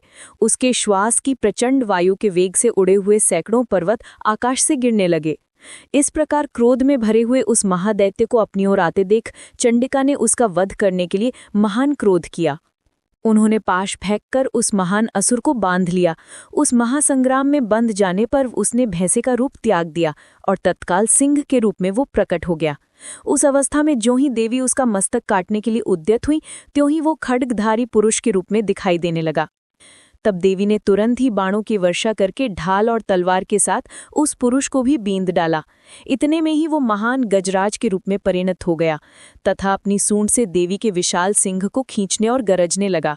खींचते समय देवी ने तलवार से उसकी सूंड काट डाली। तब उस महादैत्य ने पुनः भैंसे का शरीर धारण कर लिया और पहले की ही भांति चराचर प्राणियों सहित तीनों लोकों को व्याकुल करने लगा। तब क्रोध में भरी हुई जगन माता चंडिका बार बार उत्तम मधु का पान करने और लाल आंखें करके हंसने लगी। उधर वो बल और पराक्रम के मद से उन्मत्त हुआ राक्षस गरजने लगा और अपने सींगों से चंडी के ऊपर पर्वतों को फेंकने लगा। उस समय देवी अपने बाणों के समूहों से उसके फेंके हुए पर्वतों को चूर्ण करती हुई बोली। बोलते समय उनका मुख मद के मद से लाल हो रहा था और वाणी लड़खड़ा रही थी। देवी ने कहा, ओ मूढ़, मैं जब तक मधु पीती हूँ तब तक तू क्षण भर के लिए खूब गरज ले। मेरे हाथ से यहीं तेरी मृत्यु हो जाने पर अब शीघ्र ही देवता भी गर्जना करेंगे। ऋषि कहते हैं, यों कहकर देवी उछली और उस महादैत्य के ऊपर चढ़ गईं। फिर अपने पैर से उसे दबाकर उन्होंने शूल से उसके कंठ में आघात किया। उनके पैर से दबा होने पर भी महिषासुर अपने मुख से दूसरे रूप में बाहर होने लगा। अभी आधे शरीर से ही वो बाहर निकला ही था कि देवी ने अपने प्रभाव से उसे रोक दिया। आधा निकला होने पर भी वो महादैत्य देवी से युद्ध करने लगा। तब देवी ने बहुत बड़ी तलवार से उसका मस्तक काट गिराया। फिर तो हाहाकार करती हुई दैत्यों की सारी सेना भाग गई तथा संपूर्ण देवता अत्यंत प्रसन्न हो गए। देवताओं ने दिव्य महर्षियों के साथ दुर्गा देवी का स्तवन किया। गंधर्वराज गाने लगे और अप्सराएं नृत्य करने लगी। इस प्रकार श्री मार्कंडेय पुराण में सावर्णिक मनवंतर की कथा के अंतर्गत देवी महात्म्य में महिषासुर वध नामक 3रा अध्याय पूरा हुआ। श्री दुर्गा सप्तशती का 4th अध्याय। इंद्रादि देवताओं द्वारा देवी की स्तुति। ध्यान। सिद्धि की इच्छा रखने वाले पुरुष जिनकी सेवा करते हैं तथा देवता जिन्हें सब ओर से घेरे रहते हैं, उन जया नाम वाली दुर्गा देवी का ध्यान करें। उनके श्रीअंगों की आभा काले मेघ के समान श्याम है। वे अपने कटाक्षों से शत्रु समूह को भय प्रदान करती हैं। उनके मस्तक पर आबद्ध चंद्रमा की रेखा शोभा पाती है। वे अपने हाथों में शंख, चक्र, कृपाण और त्रिशूल धारण करती हैं। उनके 3 नेत्र हैं। वे सिंह के कंधे पर चढ़ी हुई हैं और अपने तेज से तीनों लोगों को परिपूर्ण कर रही हैं। ऋषि कहते हैं, अत्यंत पराक्रमी दुरात्मा महिषासुर तथा उसकी दैत्य सेना के देवी के हाथ से मारे जाने पर इंद्र आदि देवता प्रणाम के लिए गर्दन तथा कंधे झुकाकर उन भगवती दुर्गा का उत्तम वचनों द्वारा स्तवन करने लगे। उस समय उनके सुंदर अंगों में अत्यंत हर्ष का कारण रोमांच हो आया था। देवता बोले, संपूर्ण देवताओं की शक्ति का समुदाय ही जिनका स्वरूप है तथा जिन देवी ने अपनी शक्ति से संपूर्ण जगत को व्याप्त कर रखा है, समस्त देवताओं और महर्षियों की पूजनीय उन जगदम्बा को हम भक्तिपूर्वक नमस्कार करते हैं। वे हम लोगों का कल्याण करें। जिनके अनुपम प्रभाव और बल का वर्णन करने में भगवान शेषनाग, ब्रह्मा जी और महादेव जी भी समर्थ नहीं हैं, वे भगवती चंडिका संपूर्ण जगत का पालन एवं अशुभ भय का नाश करने का विचार करें। जो पुण्य आत्माओं के घरों में स्वयं ही लक्ष्मी रूप से, पापियों के यहाँ दरिद्रता रूप में, शुद्ध अंतकरण वाले पुरुषों के हृदय में बुद्धि रूप में, सत्पुरुषों में श्रद्धा रूप में तथा कुलीन मनुष्य में लज्जा रूप में निवास करती हैं, उन आप भगवती दुर्गा को हम नमस्कार करते हैं। देवी, आप संपूर्ण विश्व का पालन कीजिए। देवी, आपके इस अचिंत्य रूप का, असुरों का नाश करने वाले भारी पराक्रम का तथा समस्त देवताओं और दैत्यों के सम्मक्ष युद्ध में प्रकट किए गए आपके अद्भुत चरित्रों का हम किस प्रकार वर्णन करें। आप ही संपूर्ण जगत की उत्पत्ति में कारण हैं। आप में सत्वगुण, रजोगुण और तमोगुण ये तीनों गुण मौजूद हैं, तो भी दोषों के साथ आपका संसर्ग नहीं जान पड़ता। भगवान विष्णु और महादेव जी आदि देवता भी आपका पार नहीं पाते।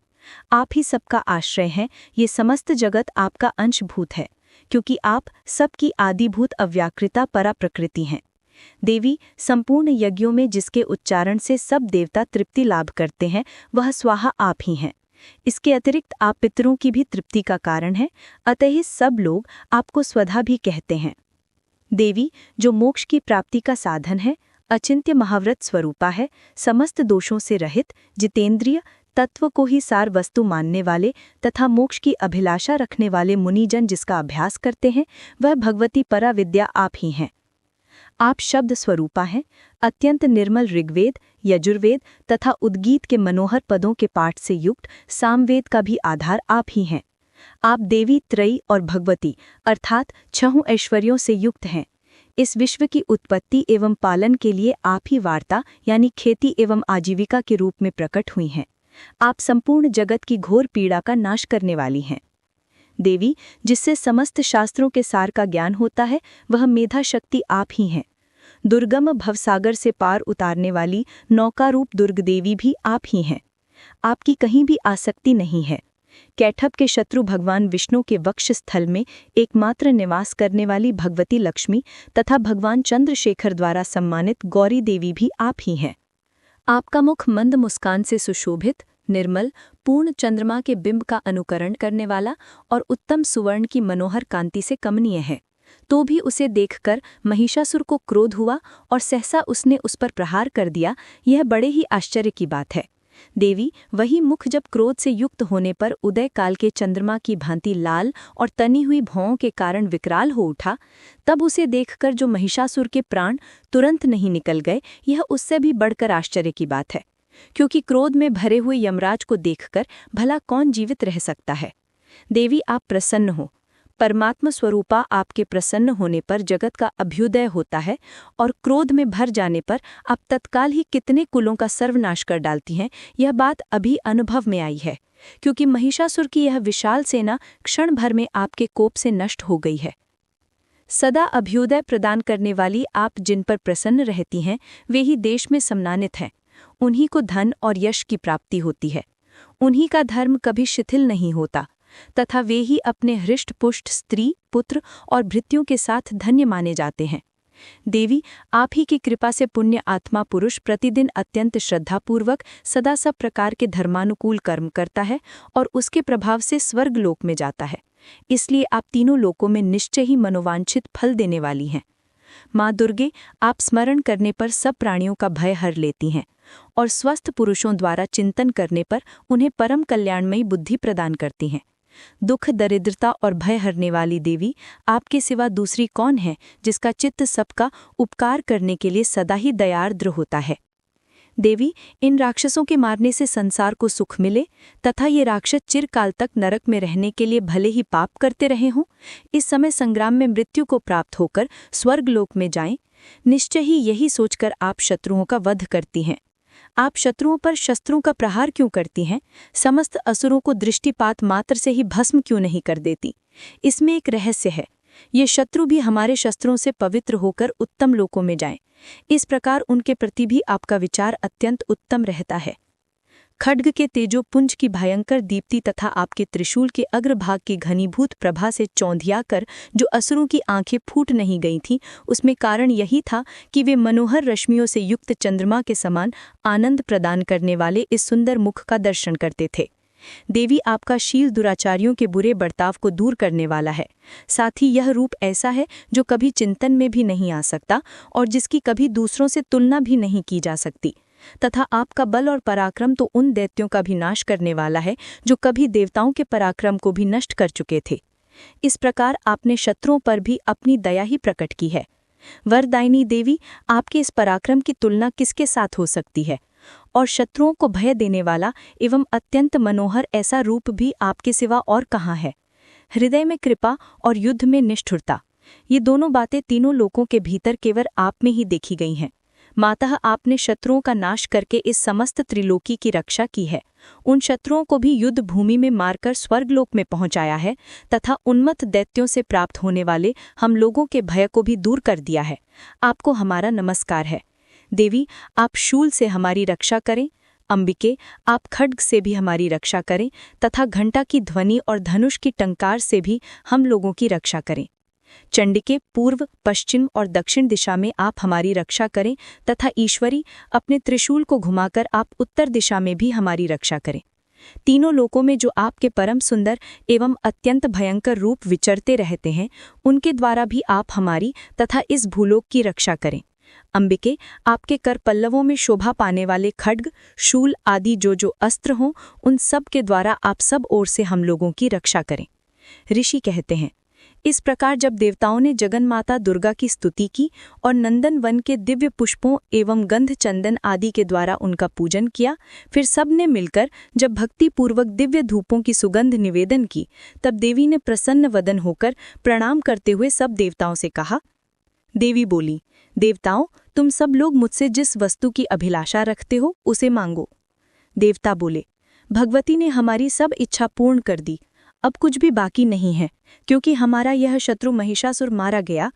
महेश्वरी, इतने पर भी आप यदि हमें और वर देना चाहती हैं तो हम जब जब आपका स्मरण करें तब तब आप दर्शन देकर हम लोगों के महान संकट दूर करते रहें तथा प्रसन्नमुखी अंबिके, जो मनुष्य इन स्तोत्रों द्वारा आपकी स्तुति करे, उसे वित्त, समृद्धि और वैभव देने के साथ ही उसकी धन और स्त्री आदि संपत्ति को भी बढ़ाने के लिए आप सदा हम पर प्रसन्न रहें।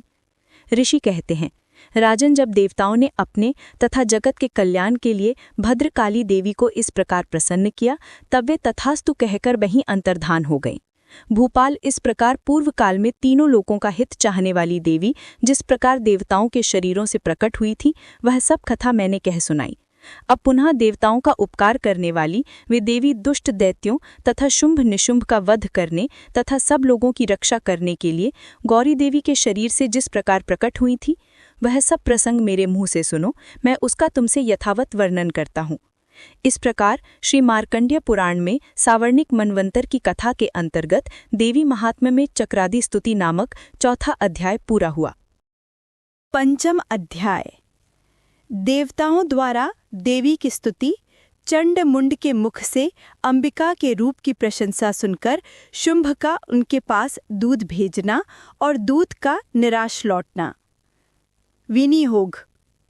इस उत्तर चरित्र के रुद्र ऋषि हैं, महासरस्वती देवता हैं, अनुष्टुप छंद है, भीमा शक्ति है, भ्रामरी बीज है, सूर्य तत्व है और सामवेद स्वरूप है।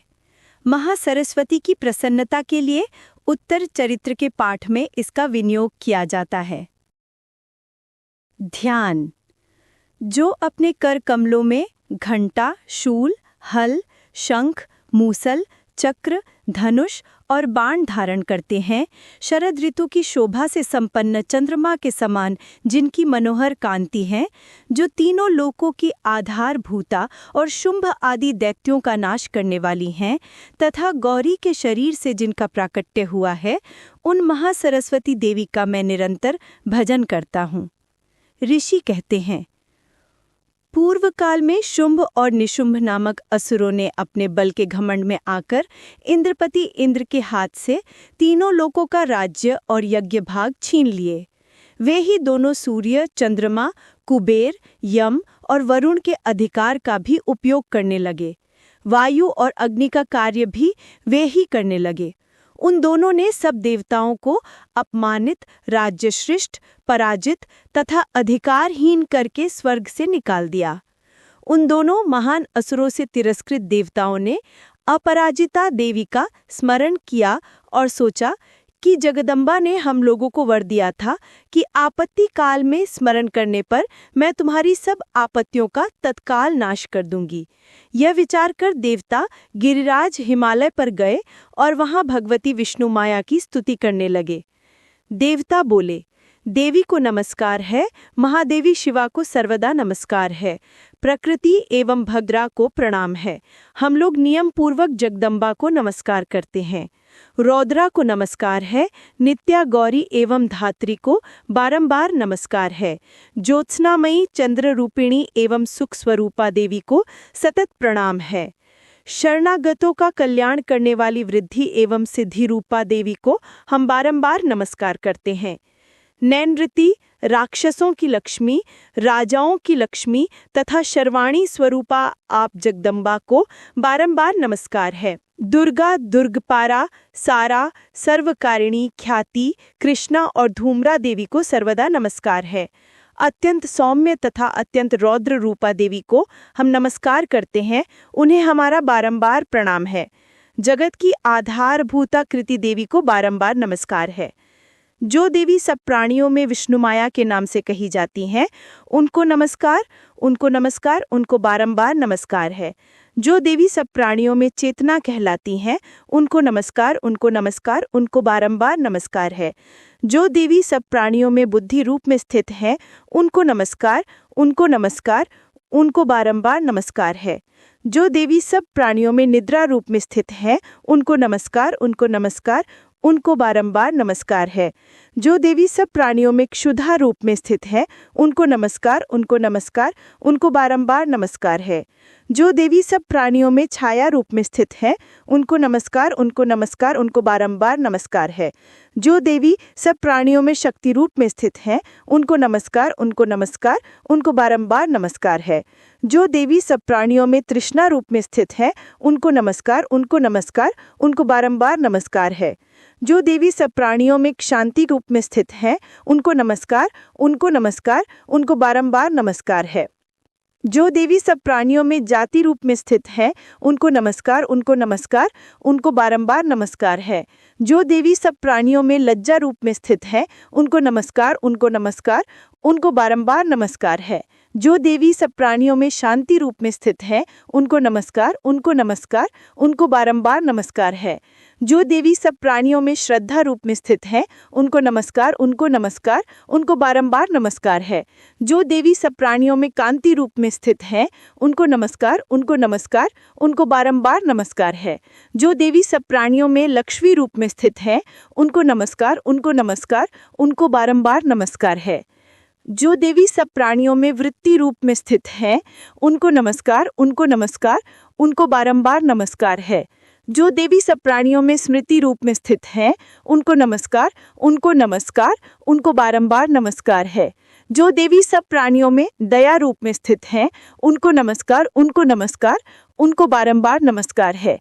जो देवी सब प्राणियों में तुष्टि रूप में स्थित हैं, उनको नमस्कार, उनको नमस्कार, उनको बारंबार नमस्कार है। जो देवी सब प्राणियों में माता रूप में स्थित हैं, उनको नमस्कार, उनको नमस्कार, उनको बारंबार नमस्कार है। जो देवी सब प्राणियों में भ्रांति रूप में स्थित हैं, उनको नमस्कार, उनको नमस्कार, उनको बारंबार नमस्कार है। जो जीवों के इंद्रिय वर्ग की अधिष्ठात्री देवी एवं सब प्राणियों में सदा व्याप्त रहने वाली हैं, उन व्याप्ति देवी को बारंबार नमस्कार है। जो देवी चैतन्य रूप से इस संपूर्ण जगत को व्याप्त करके स्थित हैं, उनको नमस्कार, उनको नमस्कार, उनको बारंबार नमस्कार है। पूर्व काल में अपने अभीष्ट की प्राप्ति होने से देवताओं ने जिनकी स्तुति की तथा देवराज इंद्र ने बहुत दिनों तक जिनका सेवन किया, वह कल्याण की साधन भूता ईश्वरी हमारा कल्याण और मंगल करे तथा सारी आपत्तियों का नाश कर डाले। उद्दंड दैत्यों से सताए हुए हम सभी देवता जिन परमेश्वरी को इस समय नमस्कार करते हैं तथा जो भक्ति से विनम्र पुरुषों द्वारा स्मरण किए जाने पर तत्काल ही संपूर्ण विपत्तियों का नाश कर देती हैं, वह जगदम्बा हमारा संकट दूर करे। ऋषि कहते हैं, राजन, इस प्रकार जब देवता स्तुति कर रहे थे, उस समय पार्वती देवी गंगा जी के जल में स्नान करने के लिए वहां आई। उन सुंदर भौहों वाली भगवती ने देवताओं से पूछा, आप लोग यहाँ किसकी स्तुति कर रहे हैं? तब उन्हीं के शरीर कोश से प्रकट हुई शिवा देवी बोली, शुंभ दैत्य से तिरस्कृत और युद्ध में निशुंभ से पराजित होकर यहाँ एकत्रित हुए ये समस्त देवता यह मेरी ही स्तुति कर रहे हैं। पार्वती जी के शरीर कोश से अंबिका का प्रादुर्भाव हुआ था, इसलिए वे समस्त लोकों में कौशिकी कही जाती हैं।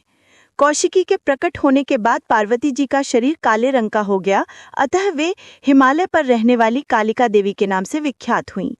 तदंतर शुंभ निशुंभ के भृत्य चंडमुंड वहां आए और उन्होंने परम मनोहर रूप धारण करने वाली अंबिका देवी को देखा। फिर वे शुंभ के पास जाकर बोले, महाराज, एक अत्यंत मनोहर स्त्री है जो अपनी दिव्य कांति से हिमालय को प्रकाशित कर रही है। वैसा उत्तम रूप कहीं किसी ने भी नहीं देखा होगा। असुरेश्वर, पता लगाइए वह देवी कौन है और उसे ले लीजिए। स्त्रियों में तो वह रत्न है, उसका प्रत्येक अंग बहुत ही सुंदर है और वह अपने श्रीअंगों की प्रभा से संपूर्ण दिशाओं में प्रकाश फैला रही है। दैत्याज, अभी वह हिमालय पर ही मौजूद है, आप उसे देख सकते हैं। प्रभु, तीनों लोकों में मणि, हाथी और घोड़े आदि जितने भी रत्न हैं, वो सब इस समय आपके घर में शोभा पाते हैं। हाथियों में रत्नभूत ऐरावत, यह पारिजात का वृक्ष और यह उच्च श्रवा घोड़ा, यह सब आपने इंद्र से ले लिया है। हंसों से जुता हुआ यह विमान भी आपके आंगन में शोभा पाता है। यह रत्नभूत अद्भुत विमान जो पहले ब्रह्मा जी के पास था, अब आपके यहाँ लाया गया है। यह महापद्य नामक निधि आप कुबेर से छीन लाए हैं। समुद्र ने भी आपको किंकिरलकिनी नामक माला भेंट की है जो केसरों से सुशोभित है और जिसके कमल कभी कुम्हलाते नहीं हैं। सुवर्ण की वर्षा करने वाला वरुण का छत्र भी आपके घर में शोभा पाता है तथा यह श्रेष्ठ रथ जो पहले प्रजापति के अधिकार में था, अब आपके पास मौजूद है। दैत्येश्वर, मृत्यु की उत्क्रांतिदा नामक शक्ति भी आपने छीन ली है तथा वरुण का पाश और समुद्र में होने वाले सब प्रकार के रत्न आपके भाई निशुंभ के अधिकार में है। अग्नि ने भी स्वयं शुद्ध किए हुए 2 वस्त्र आपकी सेवा में अर्पित किए हैं। दैत्यराज, इस प्रकार सभी रत्न आपने एकत्र कर लिए हैं, तो फिर जो यह स्त्रियों में रत्न कल्याणमयी देवी है, इसे आप क्यों नहीं अपने अधिकार में कर लेते? ऋषि कहते हैं, चंडमुंड का ये वचन सुनकर शुंभ ने महादैत्य सुग्रीव को दूत बनाकर देवी के पास भेजा और कहा, तुम मेरी आज्ञा से उसके सामने ये बातें कहना और ऐसा उपाय करना जिससे प्रसन्न होकर वो शीघ्र ही यहाँ आ जाए। वह दूत पर्वत के अत्यंत रमणीय प्रदेश में जहाँ देवी मौजूद थीं गया और मधुर वाणी में कोमल वचन बोला। दूत बोला, देवी, दैत्यराज शुंभ इस समय तीनों लोकों के परमेश्वर हैं। मैं उन्हीं का भेजा हुआ दूत हूँ और यहाँ तुम्हारे ही पास आया हूँ। उनकी आज्ञा सदा सब देवता एक स्वर से मानते हैं, कोई उसका उल्लंघन नहीं कर सकता। वे संपूर्ण देवताओं को परास्त कर चुके हैं। उन्होंने तुम्हारे लिए जो संदेश दिया है उसे सुनो। संपूर्ण त्रिलोकी मेरे अधिकार में है, देवता भी मेरी आज्ञा के अधीन चलते हैं। संपूर्ण यज्ञों के भागों को मैं ही पृथक पृथक भोगता हूँ। तीनों लोकों में जितने श्रेष्ठ रत्न हैं वे सब मेरे अधिकार में हैं। देवराज इंद्र का वाहन ऐरावत जो हाथियों में रत्न के समान है, मैंने छीन लिया है। क्षीर सागर का मंथन करने से जो अश्वरत्न उच्चैश्रवा प्रकट हुआ था, उसे देवताओं ने मेरे पैरों पर पड़कर समर्पित किया है। सुंदरी, उनके सिवा और भी जितने रत्नभूत पदार्थ देवताओं, गंधर्वों और नागों के पास थे, वे सब मेरे ही पास आ गए हैं। देवी, हम लोग तुम्हें संसार की स्त्रियों में रत्न मानते हैं, अतः तुम हमारे पास आ जाओ, क्योंकि रत्नों का उपभोग करने वाले हम ही हैं। चंचल कटक्षों वाली सुंदरी, तुम मेरी या मेरे भाई महापराक्रमी निशुंभ की सेवा में आ जाओ, क्योंकि तुम रत्न स्वरूपा हो। मेरा वर्ण करने से तुम्हें तुलना रहित महान ऐश्वर्य की प्राप्ति होगी। अपनी बुद्धि से यह विचार कर तुम मेरी पत्नी बन जाओ। ऋषि कहते हैं, दूत के यों कहने पर कल्याणमयी भगवती दुर्गा देवी, जो इस जगत को धारण करती हैं, मन ही मन गंभीर भाव से मुस्कुराईं और इस प्रकार बोली। देवी ने कहा, दूत, तुमने सत्य कहा है, इसमें तनिक भी मिथ्या नहीं है। शुंभ तीनों लोकों का स्वामी है और निशुंभ भी उसी के समान पराक्रमी है। किंतु इस विषय में मैंने जो प्रतिज्ञा कर ली है, उसे मिथ्या कैसे करूं? मैंने अपनी अल्प बुद्धि के कारण पहले से जो प्रतिज्ञा कर रखी है, उसे सुनो। जो मुझे संग्राम में जीत लेगा, जो मेरे अभिमान को चूर्ण कर देगा तथा संसार में जो मेरे समान बलवान होगा, वही मेरा स्वामी होगा। इसलिए शुंभ अथवा महादैत्य निशुंभ स्वयं ही यहाँ पधारे और मुझे जीतकर शीघ्र ही मेरा पाणी ग्रहण कर लें। इसमें विलंब की क्या आवश्यकता है? दूत बोला, देवी, तुम घमंड में भरी हो, मेरे सामने ऐसी बातें न करो। तीनों लोकों में कौन ऐसा पुरुष है जो शुंभ निशुंभ के सामने खड़ा हो सके? देवी, अन्य दैत्यों के सामने भी सारे देवता युद्ध में नहीं ठहर सकते, फिर तुम अकेली स्त्री होकर कैसे ठहर सकती हो? जिन शुंभ आदि दैत्यों के सामने इंद्र आदि सब देवता भी युद्ध में नहीं खड़े हुए थे, उनके सामने तुम स्त्री होकर कैसे जाओगी? इसलिए तुम मेरे ही कहने से शुंभ निशुंभ के पास चली चलो। ऐसा करने से तुम्हारे गौरव की रक्षा होगी, अन्यथा जब वे केश पकड़कर घसीटेंगे, तब तुम्हें अपनी प्रतिष्ठा खोकर जाना पड़ेगा। देवी ने कहा, तुम्हारा कहना ठीक है, शुंभ बलवान है और निशुंभ भी बड़े पराक्रमी हैं, किंतु क्या करूं, मैंने पहले बिना सोचे समझे प्रतिज्ञा कर ली है। अतः अब तुम जाओ, मैंने तुमसे जो कुछ कहा है वह सब दैत्यराज से आदरपूर्वक कहना, फिर वे जो उचित जाने पड़े करें। इस प्रकार श्री मार्कंडीय पुराण में सावर्णिक मनमंत्र की कथा के अंतर्गत देवी महात्म्य में देवी दूत संवाद नामक 5वां अध्याय पूरा हुआ।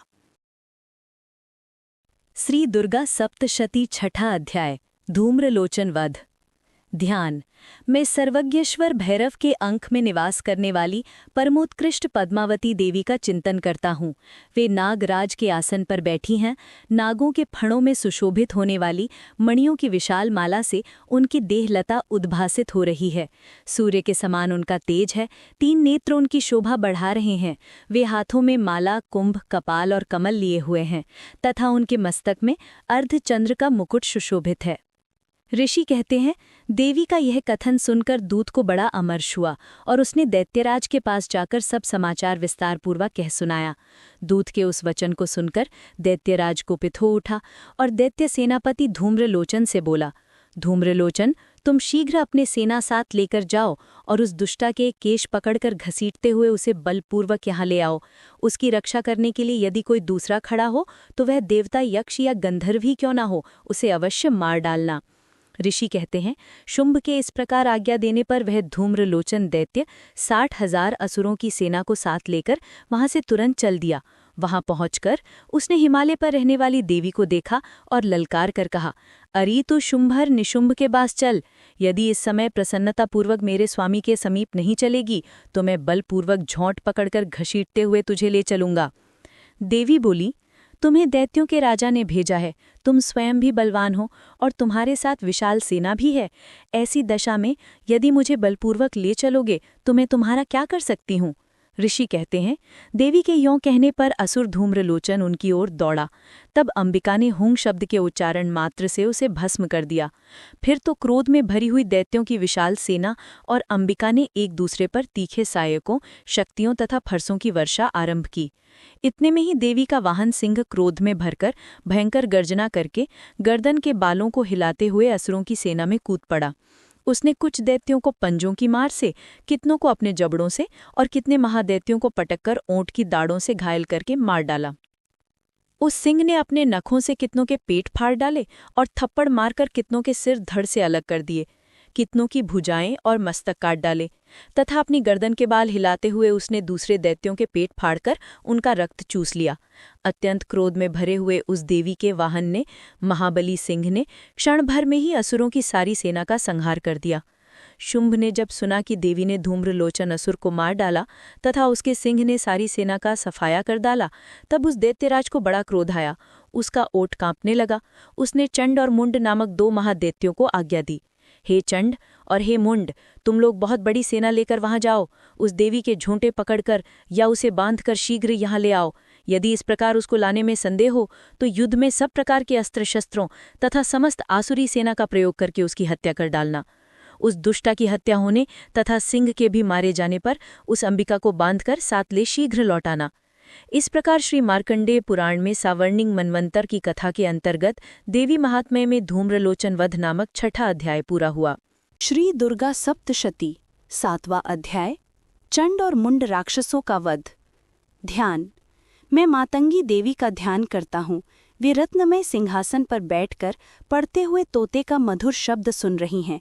उनके शरीर का वर्ण श्याम है। वे अपना एक पैर कमल पर रखे हुए हैं और मस्तक पर अर्ध चंद्र धारण करती हैं तथा कलहार पुष्पों की माला धारण किए वीणा बजाती हैं। उनके अंग में कसी हुई चोली शोभा पा रही है। वे लाल रंग की साड़ी पहने हाथ में शंखमय पात्र लिए हुए हैं। उनके वदन पर मधु का हल्का हल्का प्रभाव जान पड़ता है और ललाट में बेंदी शोभा दे रही है। ऋषि कहते हैं, तदनुतर शुंभ की आज्ञा पाकर वे चंड मुंड आदि दैत्य चतुरंगिणी सेना के साथ अस्त्र शस्त्रों से सुसज्जित हो चल दिए। फिर गिरिराज हिमालय के सुवर्णमय ऊंचे शिखर पर पहुंचकर उन्होंने सिंह पर बैठी देवी को देखा। वे मंद मंद मुस्कुरा रही थीं। उन्हें देखकर दैत्य लोग तत्परता से पकड़ने का उद्योग करने लगे। किसी ने धनुष तान लिया, किसी ने तलवार संभाली और कुछ लोग देवी के पास आकर खड़े हो गए। तब अंबिका ने उन शत्रुओं के प्रति बड़ा क्रोध किया। उस समय क्रोध के कारण उनका मुख काला पड़ गया, ललाश में भौहें टेढ़ी हो गईं और वहां से तुरंत विकराल मुखी काली प्रकट हुई, जो तलवार और पाश लिए हुए थीं। वे विचित्र खटवांग धारण किए और चीते के चर्म की साड़ी पहने नर मुंडों की माला से विभूषित थीं। उनके शरीर का मांस सूख गया था, केवल हड्डियों का ढांचा था, जिससे वे अत्यंत भयंकर जान पड़ती थीं। उनका मुख बहुत विशाल था, जीभ लपलपाने के कारण वे और भी डरावनी प्रतीत होती थीं। उनकी आंखें भीतर को धसी हुई और कुछ लाल थीं। वे अपनी भयंकर गर्जना से संपूर्ण दिशाओं को गुंजा रही थी।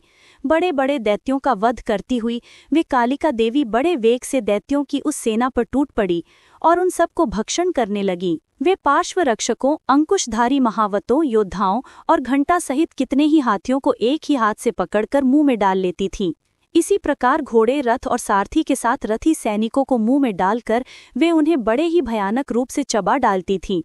किसी के बाल पकड़ लेती थी, किसी का गला दबा देती थी, किसी को पैरों से कुचल डालती थी और किसी को छाती के धक्के से गिराकर मार डालती थी। वे असुरों के छोड़े हुए बड़े बड़े अस्त्र शस्त्र मुंह से पकड़ लेती थी और रोष में भरकर उनको दांतों से पीस डालती थी। काली ने बलवान एवं दुरात्मा दैत्यों की वह सारी सेना रौंद डाली, खा डाली और कितनों को मार भगाया। कोई तलवार के घाट उतारे गए, कोई खटवांग से पीटे गए और कितने ही असुर दांतों के अग्रभाग से कुचले जाकर मृत्यु को प्राप्त हुए। इस प्रकार देवी ने असुरों की उस सारी सेना को क्षण भर में मार गिराया। ये देख चंड उन अत्यंत भयंकर काली देवी की ओर दौड़ा तथा महादैत्य मुंड ने भी अत्यंत भयंकर बाणों की वर्षा से तथा हजारों बार चलाए हुए चक्रों से उन भयंकर नेत्रों वाली देवी को आच्छादित कर दिया। वे अनेकों चक्र देवी के मुख में समाते हुए ऐसे जान पड़े मानो सूर्य के बहुतेरे मंडल बादलों के उदर में प्रवेश कर रहे हों।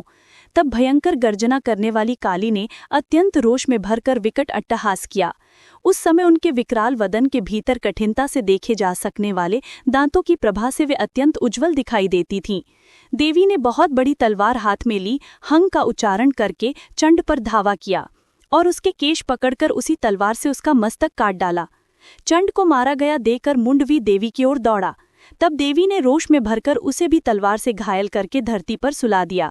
महापराक्रमी चंड और मुंड को मारा गया देखकर मरने से बची हुई बाकी सेना भय से व्याकुल हो चारों ओर भाग गई।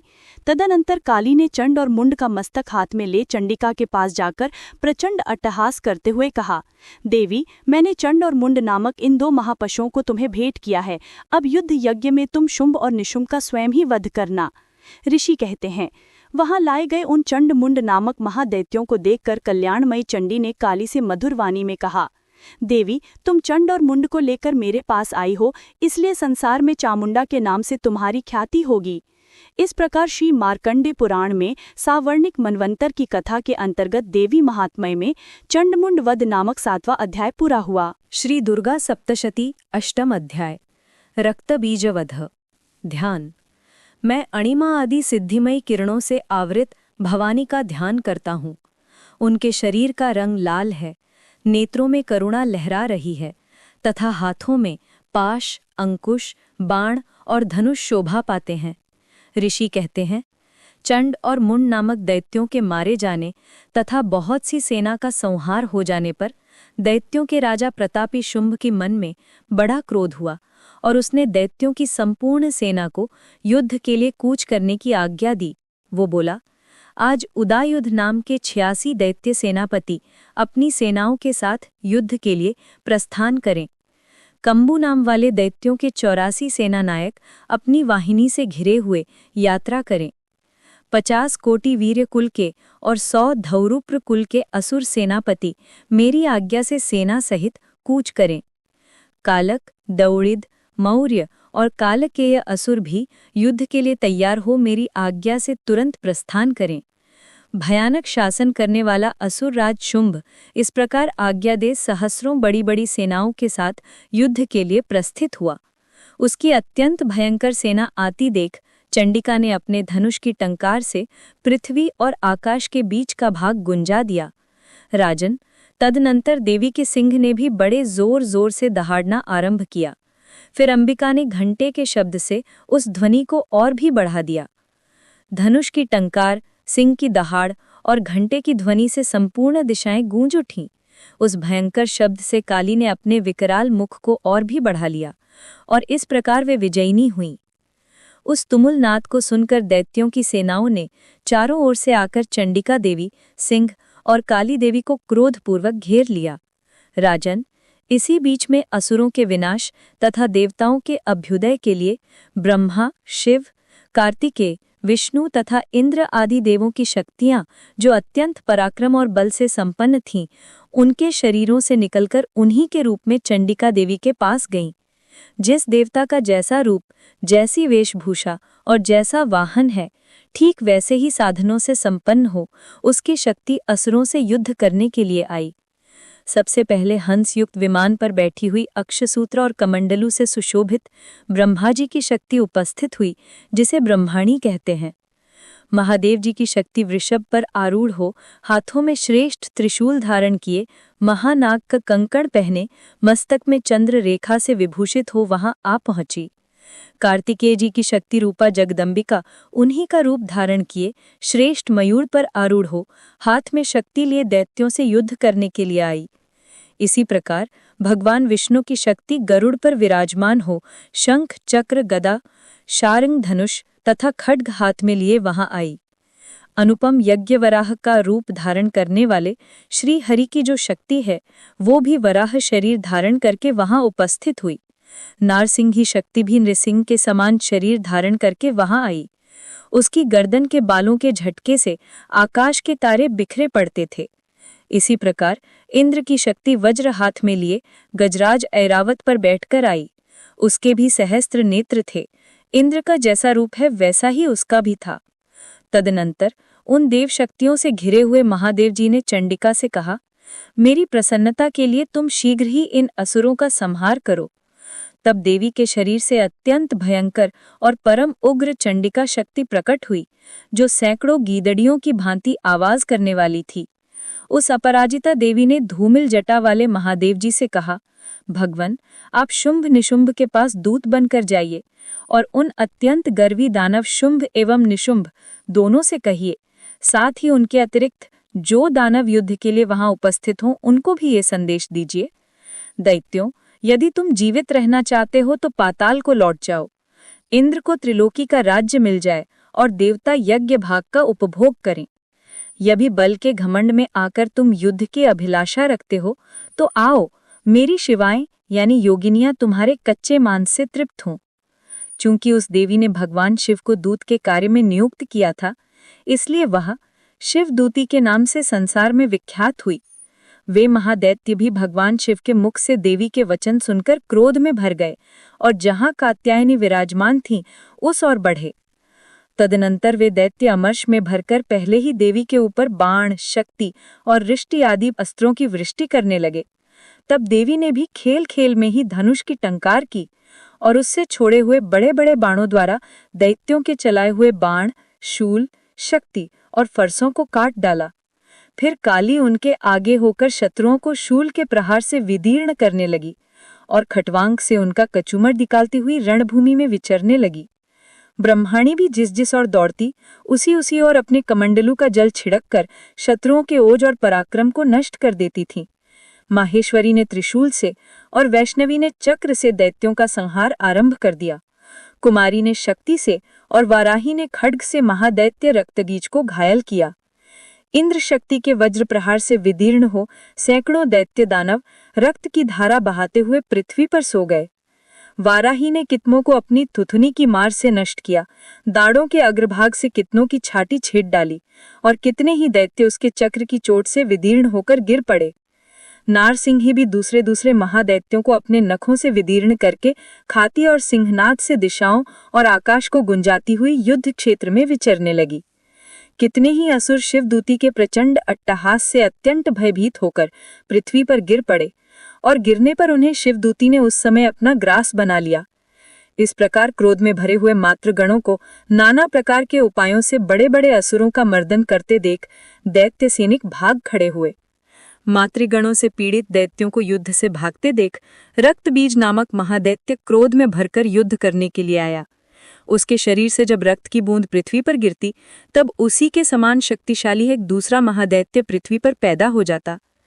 महासुर रक्तबीज हाथ में गदा लेकर इंद्र शक्ति के साथ युद्ध करने लगा। तब ऐन्द्री ने अपने वज्र से रक्तबीज को मारा। वज्र से घायल होने पर उसके शरीर से बहुत सा रक्त चूने लगा और उससे उसी के समान रूप और पराक्रम वाले योद्धा उत्पन्न होने लगे। उसके शरीर से रक्त की जितनी बूंदें गिरी, उतने ही पुरुष उत्पन्न हो गए। वे सब रक्तबीज के समान ही वीर्यवान, बलवान और पराक्रमी थे।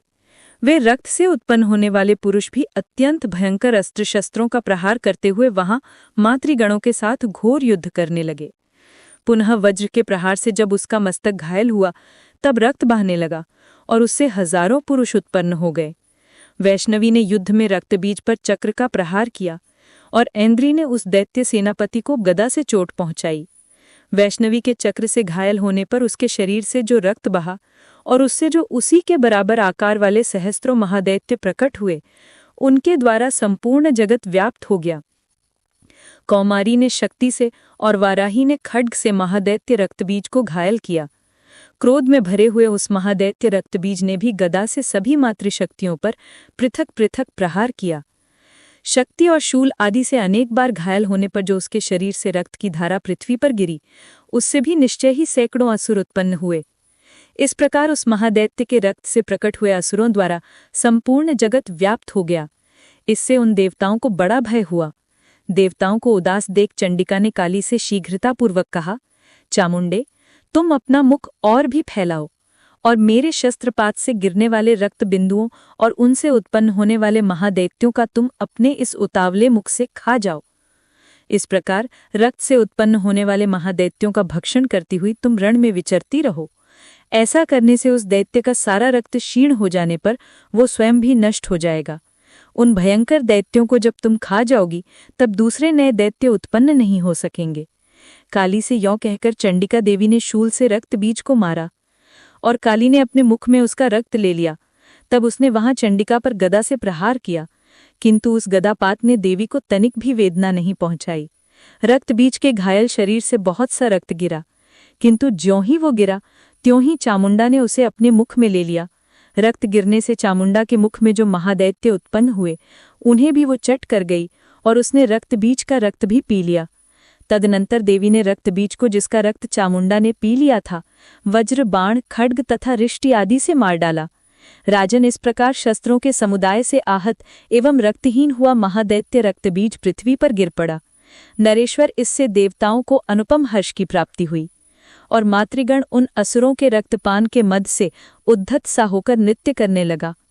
इस प्रकार श्री मार्कंडेय पुराण में सावार्णिक मनवंतर की कथा के अंतर्गत देवी महात्म्य में रक्तबीज वध नामक 8वां अध्याय पूरा हुआ। श्री दुर्गा सप्तशती 9वां अध्याय निशुंभ वध कथा। ध्यान। मैं अर्धनारीश्वर के श्री विग्रह की निरंतर शरण लेता हूँ। उसका वर्ण बंदूक, पुष्प और सुवर्ण के समान रक्त पीत मिश्रित है। वो अपनी भुजाओं में सुंदर अक्षमाला, पाश, अंकुश और वरद मुद्रा धारण करता है। अर्धचंद्र उसका आभूषण है तथा वो 3 नेत्रों से सुशोभित है। राजा ने कहा, भगवन, आपने रक्तबीज के वध से संबंध रखने वाला देवी चरित्र का ये अद्भुत महात्म्य मुझे बतलाया। अब रक्तबीज के मारे जाने पर अत्यंत क्रोध में भरी हुई शुंभ और निशुंभ ने जो कर्म किया उसे मैं सुनना चाहता हूँ। ऋषि कहते हैं, राजन, युद्ध में रक्तबीज तथा अन्य दैत्यों के मारे जाने पर शुंभ और निशुंभ के क्रोध की सीमा न रही। अपनी विशाल सेना इस प्रकार मारी जाती देख निशुंभ अमर्ष में भरकर देवी की ओर दौड़ा। उसके साथ असुरों की प्रधान सेना थी। उसके आगे पीछे तथा पार्श्व भाग में बड़े बड़े असुर थे जो क्रोध से ओठ चबाते हुए देवी को मार डालने के लिए आए। महापराक्रमी शुंभ भी अपनी सेना के साथ मातृगणों से युद्ध करके क्रोधवश चंडिका को मारने के लिए आ पहुंचा। तब देवी के साथ शुंभ और निशुंभ का घोर संग्राम छिड़ गया। वे दोनों दैत्य मेघों के भांति बाणों की भयंकर वृष्टि कर रहे थे। उन दोनों के चलाए हुए बाणों को चंडिका ने अपने बाणों के समूह से तुरंत ही काट डाला और शस्त्र समूहों की वर्षा करके उन दोनों दैत्यपतियों के अंगों में भी चोट पहुंचाई। निशुंभ ने तीखी तलवार और चमकती हुई ढाल लेकर देवी के श्रेष्ठ वाहन सिंह के मस्तक पर प्रहार किया। अपने वाहन को चोट पहुंचने पर देवी ने शुप्र नामक बाण से निशुंभ की श्रेष्ठ तलवार तुरंत ही काट डाली और उसकी ढाल को भी, जिसमें 8 चांद जड़े थे, खंड खंड कर दिया। ढाल और तलवार के कट जाने पर उस असुर ने शक्ति चलाई, किंतु सामने आने पर देवी ने चक्र से उसके भी 2 टुकड़े कर दिए। अब तो निशुंभ क्रोध में जल उठा और उस दानव ने देवी को मारने के लिए शूल उठाया, किंतु देवी ने समीप आने पर उसे भी मुक्के से मारकर चूर्ण कर दिया। तब उसने गदा घुमाकर चंडी के ऊपर चलाई, परंतु वो भी देवी के त्रिशूल से कटकर भस्म हो गई। तदंतर दैत्यराज निशुंभ को भी भरसा हाथ में लेकर आते देख देवी ने बाण समूहों से घायल कर धरती पर सुला दिया। उस भयंकर पराक्रमी भाई निशुंभ के धराशायी हो जाने पर शुंभ को बड़ा क्रोध आया और अंबिका का वध करने के लिए वो आगे बढ़ा। रथ पर बैठे बैठे ही उत्तम आयुधों से सुशोभित अपनी बड़ी बड़ी 8 अनुपम भुजाओं से समूचे आकाश को ढककर वो अद्भुत शोभा पाने लगा। उसे आते देख देवी ने शंख बजाया और धनुष की प्रत्यंचा का भी अत्यंत दुस्सह शब्द किया। साथ ही अपने घंटे के शब्द से, जो समस्त दैत्य सैनिकों का तेज नष्ट करने वाला था, संपूर्ण दिशाओं को व्याप्त कर दिया। तदनंतर सिंह ने भी अपनी दहाड़ से, जिसे सुनकर बड़े बड़े गजराजों का महान मद दूर हो जाता था, आकाश, पृथ्वी और 10 दिशाओं को गुंजा दिया। फिर काली ने आकाश में उछलकर अपने दोनों हाथों से पृथ्वी पर आघात किया। उससे ऐसा भयंकर शब्द हुआ जिससे पहले के सभी शब्द शांत हो गए। तत्पश्चात शिवदूती ने दैत्यों के लिए अमंगलजनक अट्टहास किया। इन शब्दों को सुनकर समस्त असुर थर्रा उठे, किंतु शुंभ को बड़ा क्रोध हुआ। उस समय देवी ने जब शुंभ को लक्ष्य करके कहा, ओ दुरात्मन, खड़ा रह, खड़ा रह। तभी आकाश में खड़े हुए देवता बोले उठे, जय हो, जय हो। शुंभ ने वहां आकर ज्वालाओं से युक्त अत्यंत भयानक शक्ति चलाई। अग्निमयी पर्वत के समान आती हुई उस शक्ति को देवी ने बड़े भारी लूके से दूर हटा दिया। उस समय शुंभ के सिंहनाद से तीनों लोक गूंज उठे। राजन, उसकी प्रतिध्वनि से वज्रपात के समान भयानक शब्द हुआ, जिसने अन्य सभी शब्दों को जीत लिया। शुंभ के चलाए हुए बाणों के देवी ने और देवी के चलाए हुए बाणों के शुंभ ने अपने भयंकर बाणों द्वारा सैकड़ों और हजारों टुकड़े कर दिए। तब क्रोध में भरी हुई चंडिका ने शुंभ को शूल से मारा। उसके आघात से मूर्छित होकर वह पृथ्वी पर गिर पड़ा। इतने में ही निशुंभ को चेतना हुई और उसने धनुष हाथ में लेकर बाणों द्वारा देवी, काली तथा सिंह को घायल कर डाला।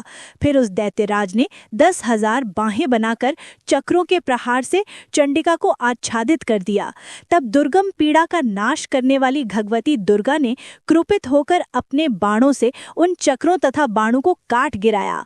ये देखकर निशुंभ दैत्य सेना के साथ चंडिका का वध करने के लिए हाथ में गदा ले बड़े वेग से दौड़ा। उसके आते ही चंडी ने तीखी धार वाली तलवार से उसकी गदा को शीघ्र ही काट डाला। तब उसने शूल हाथ में ले लिया।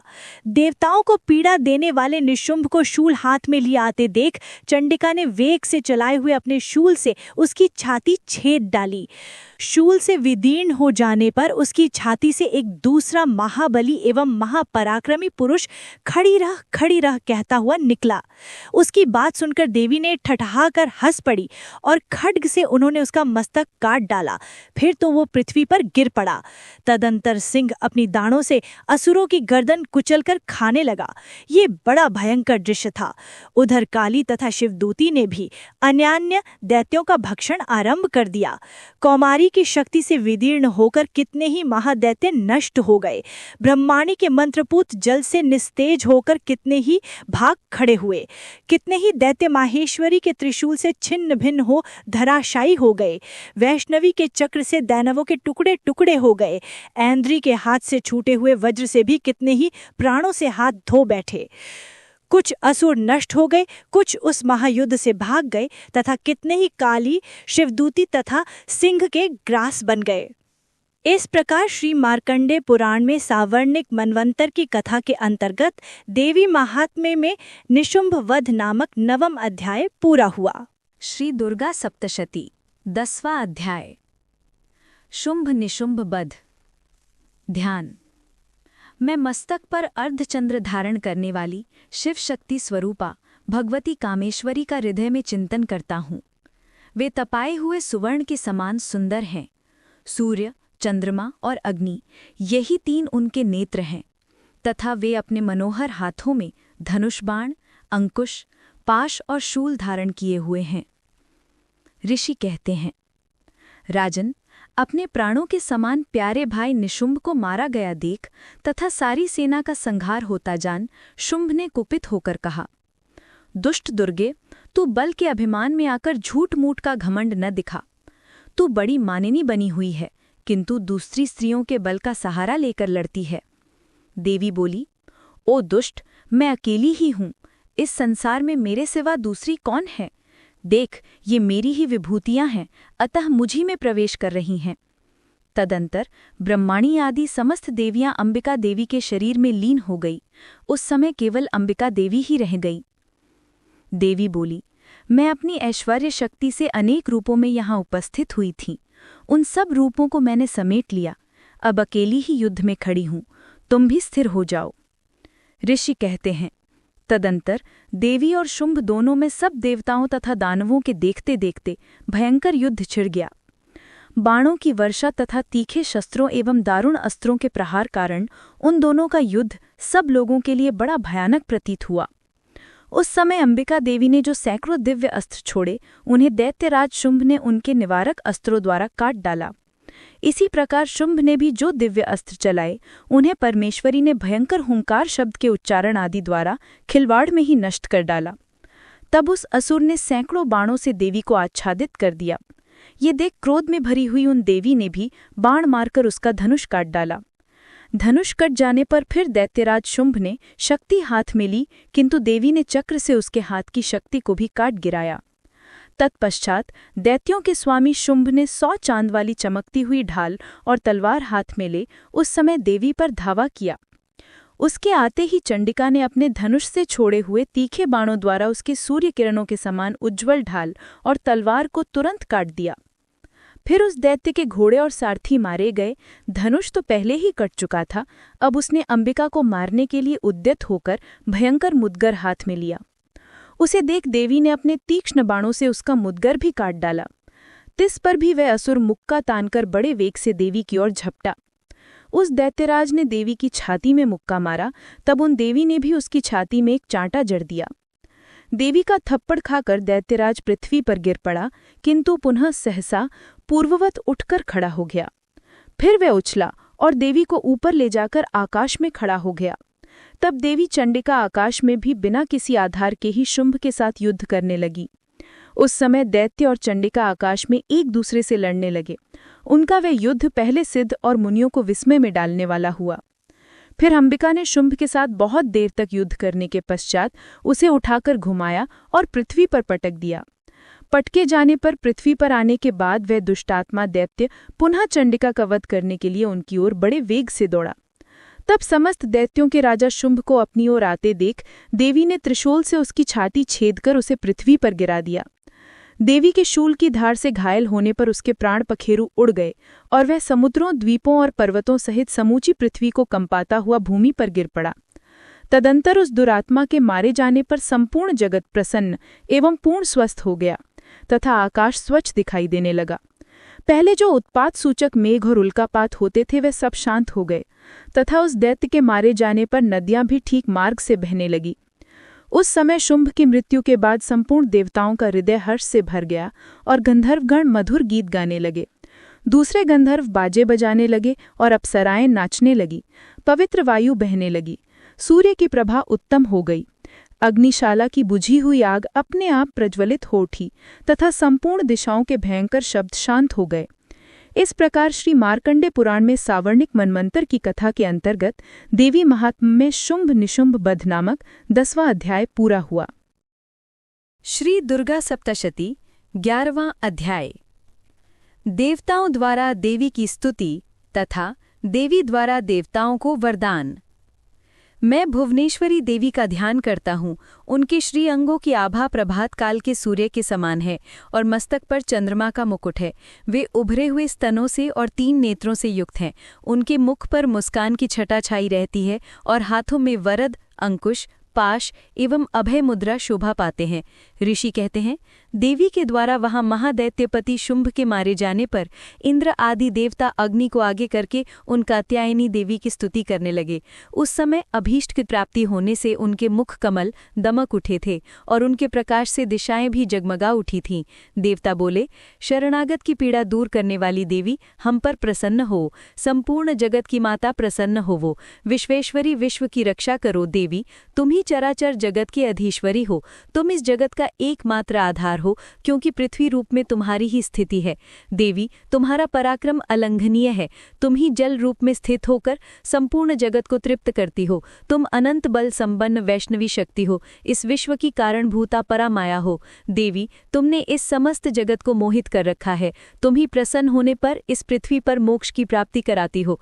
देवी, संपूर्ण विद्याएं तुम्हारे ही भिन्न भिन्न स्वरूप हैं। जगत में जितनी स्त्रियां हैं वे सब तुम्हारी ही मूर्तियां हैं। जगदम्बे, एकमात्र तुमने ही इस विश्व को व्याप्त कर रखा है। तुम्हारी स्तुति क्या हो सकती है?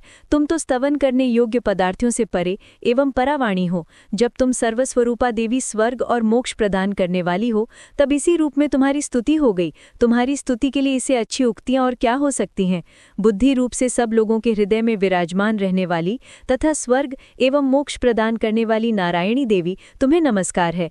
कला, काष्ठा आदि के रूप में क्रमशः परिणाम, अवस्था परिवर्तन की ओर ले जाने वाली तथा विश्व का उपसंहार करने में समर्थ नारायणी, तुम्हें नमस्कार है। नारायणी, तुम सब प्रकार का मंगल प्रदान करने वाली मंगलमयी हो।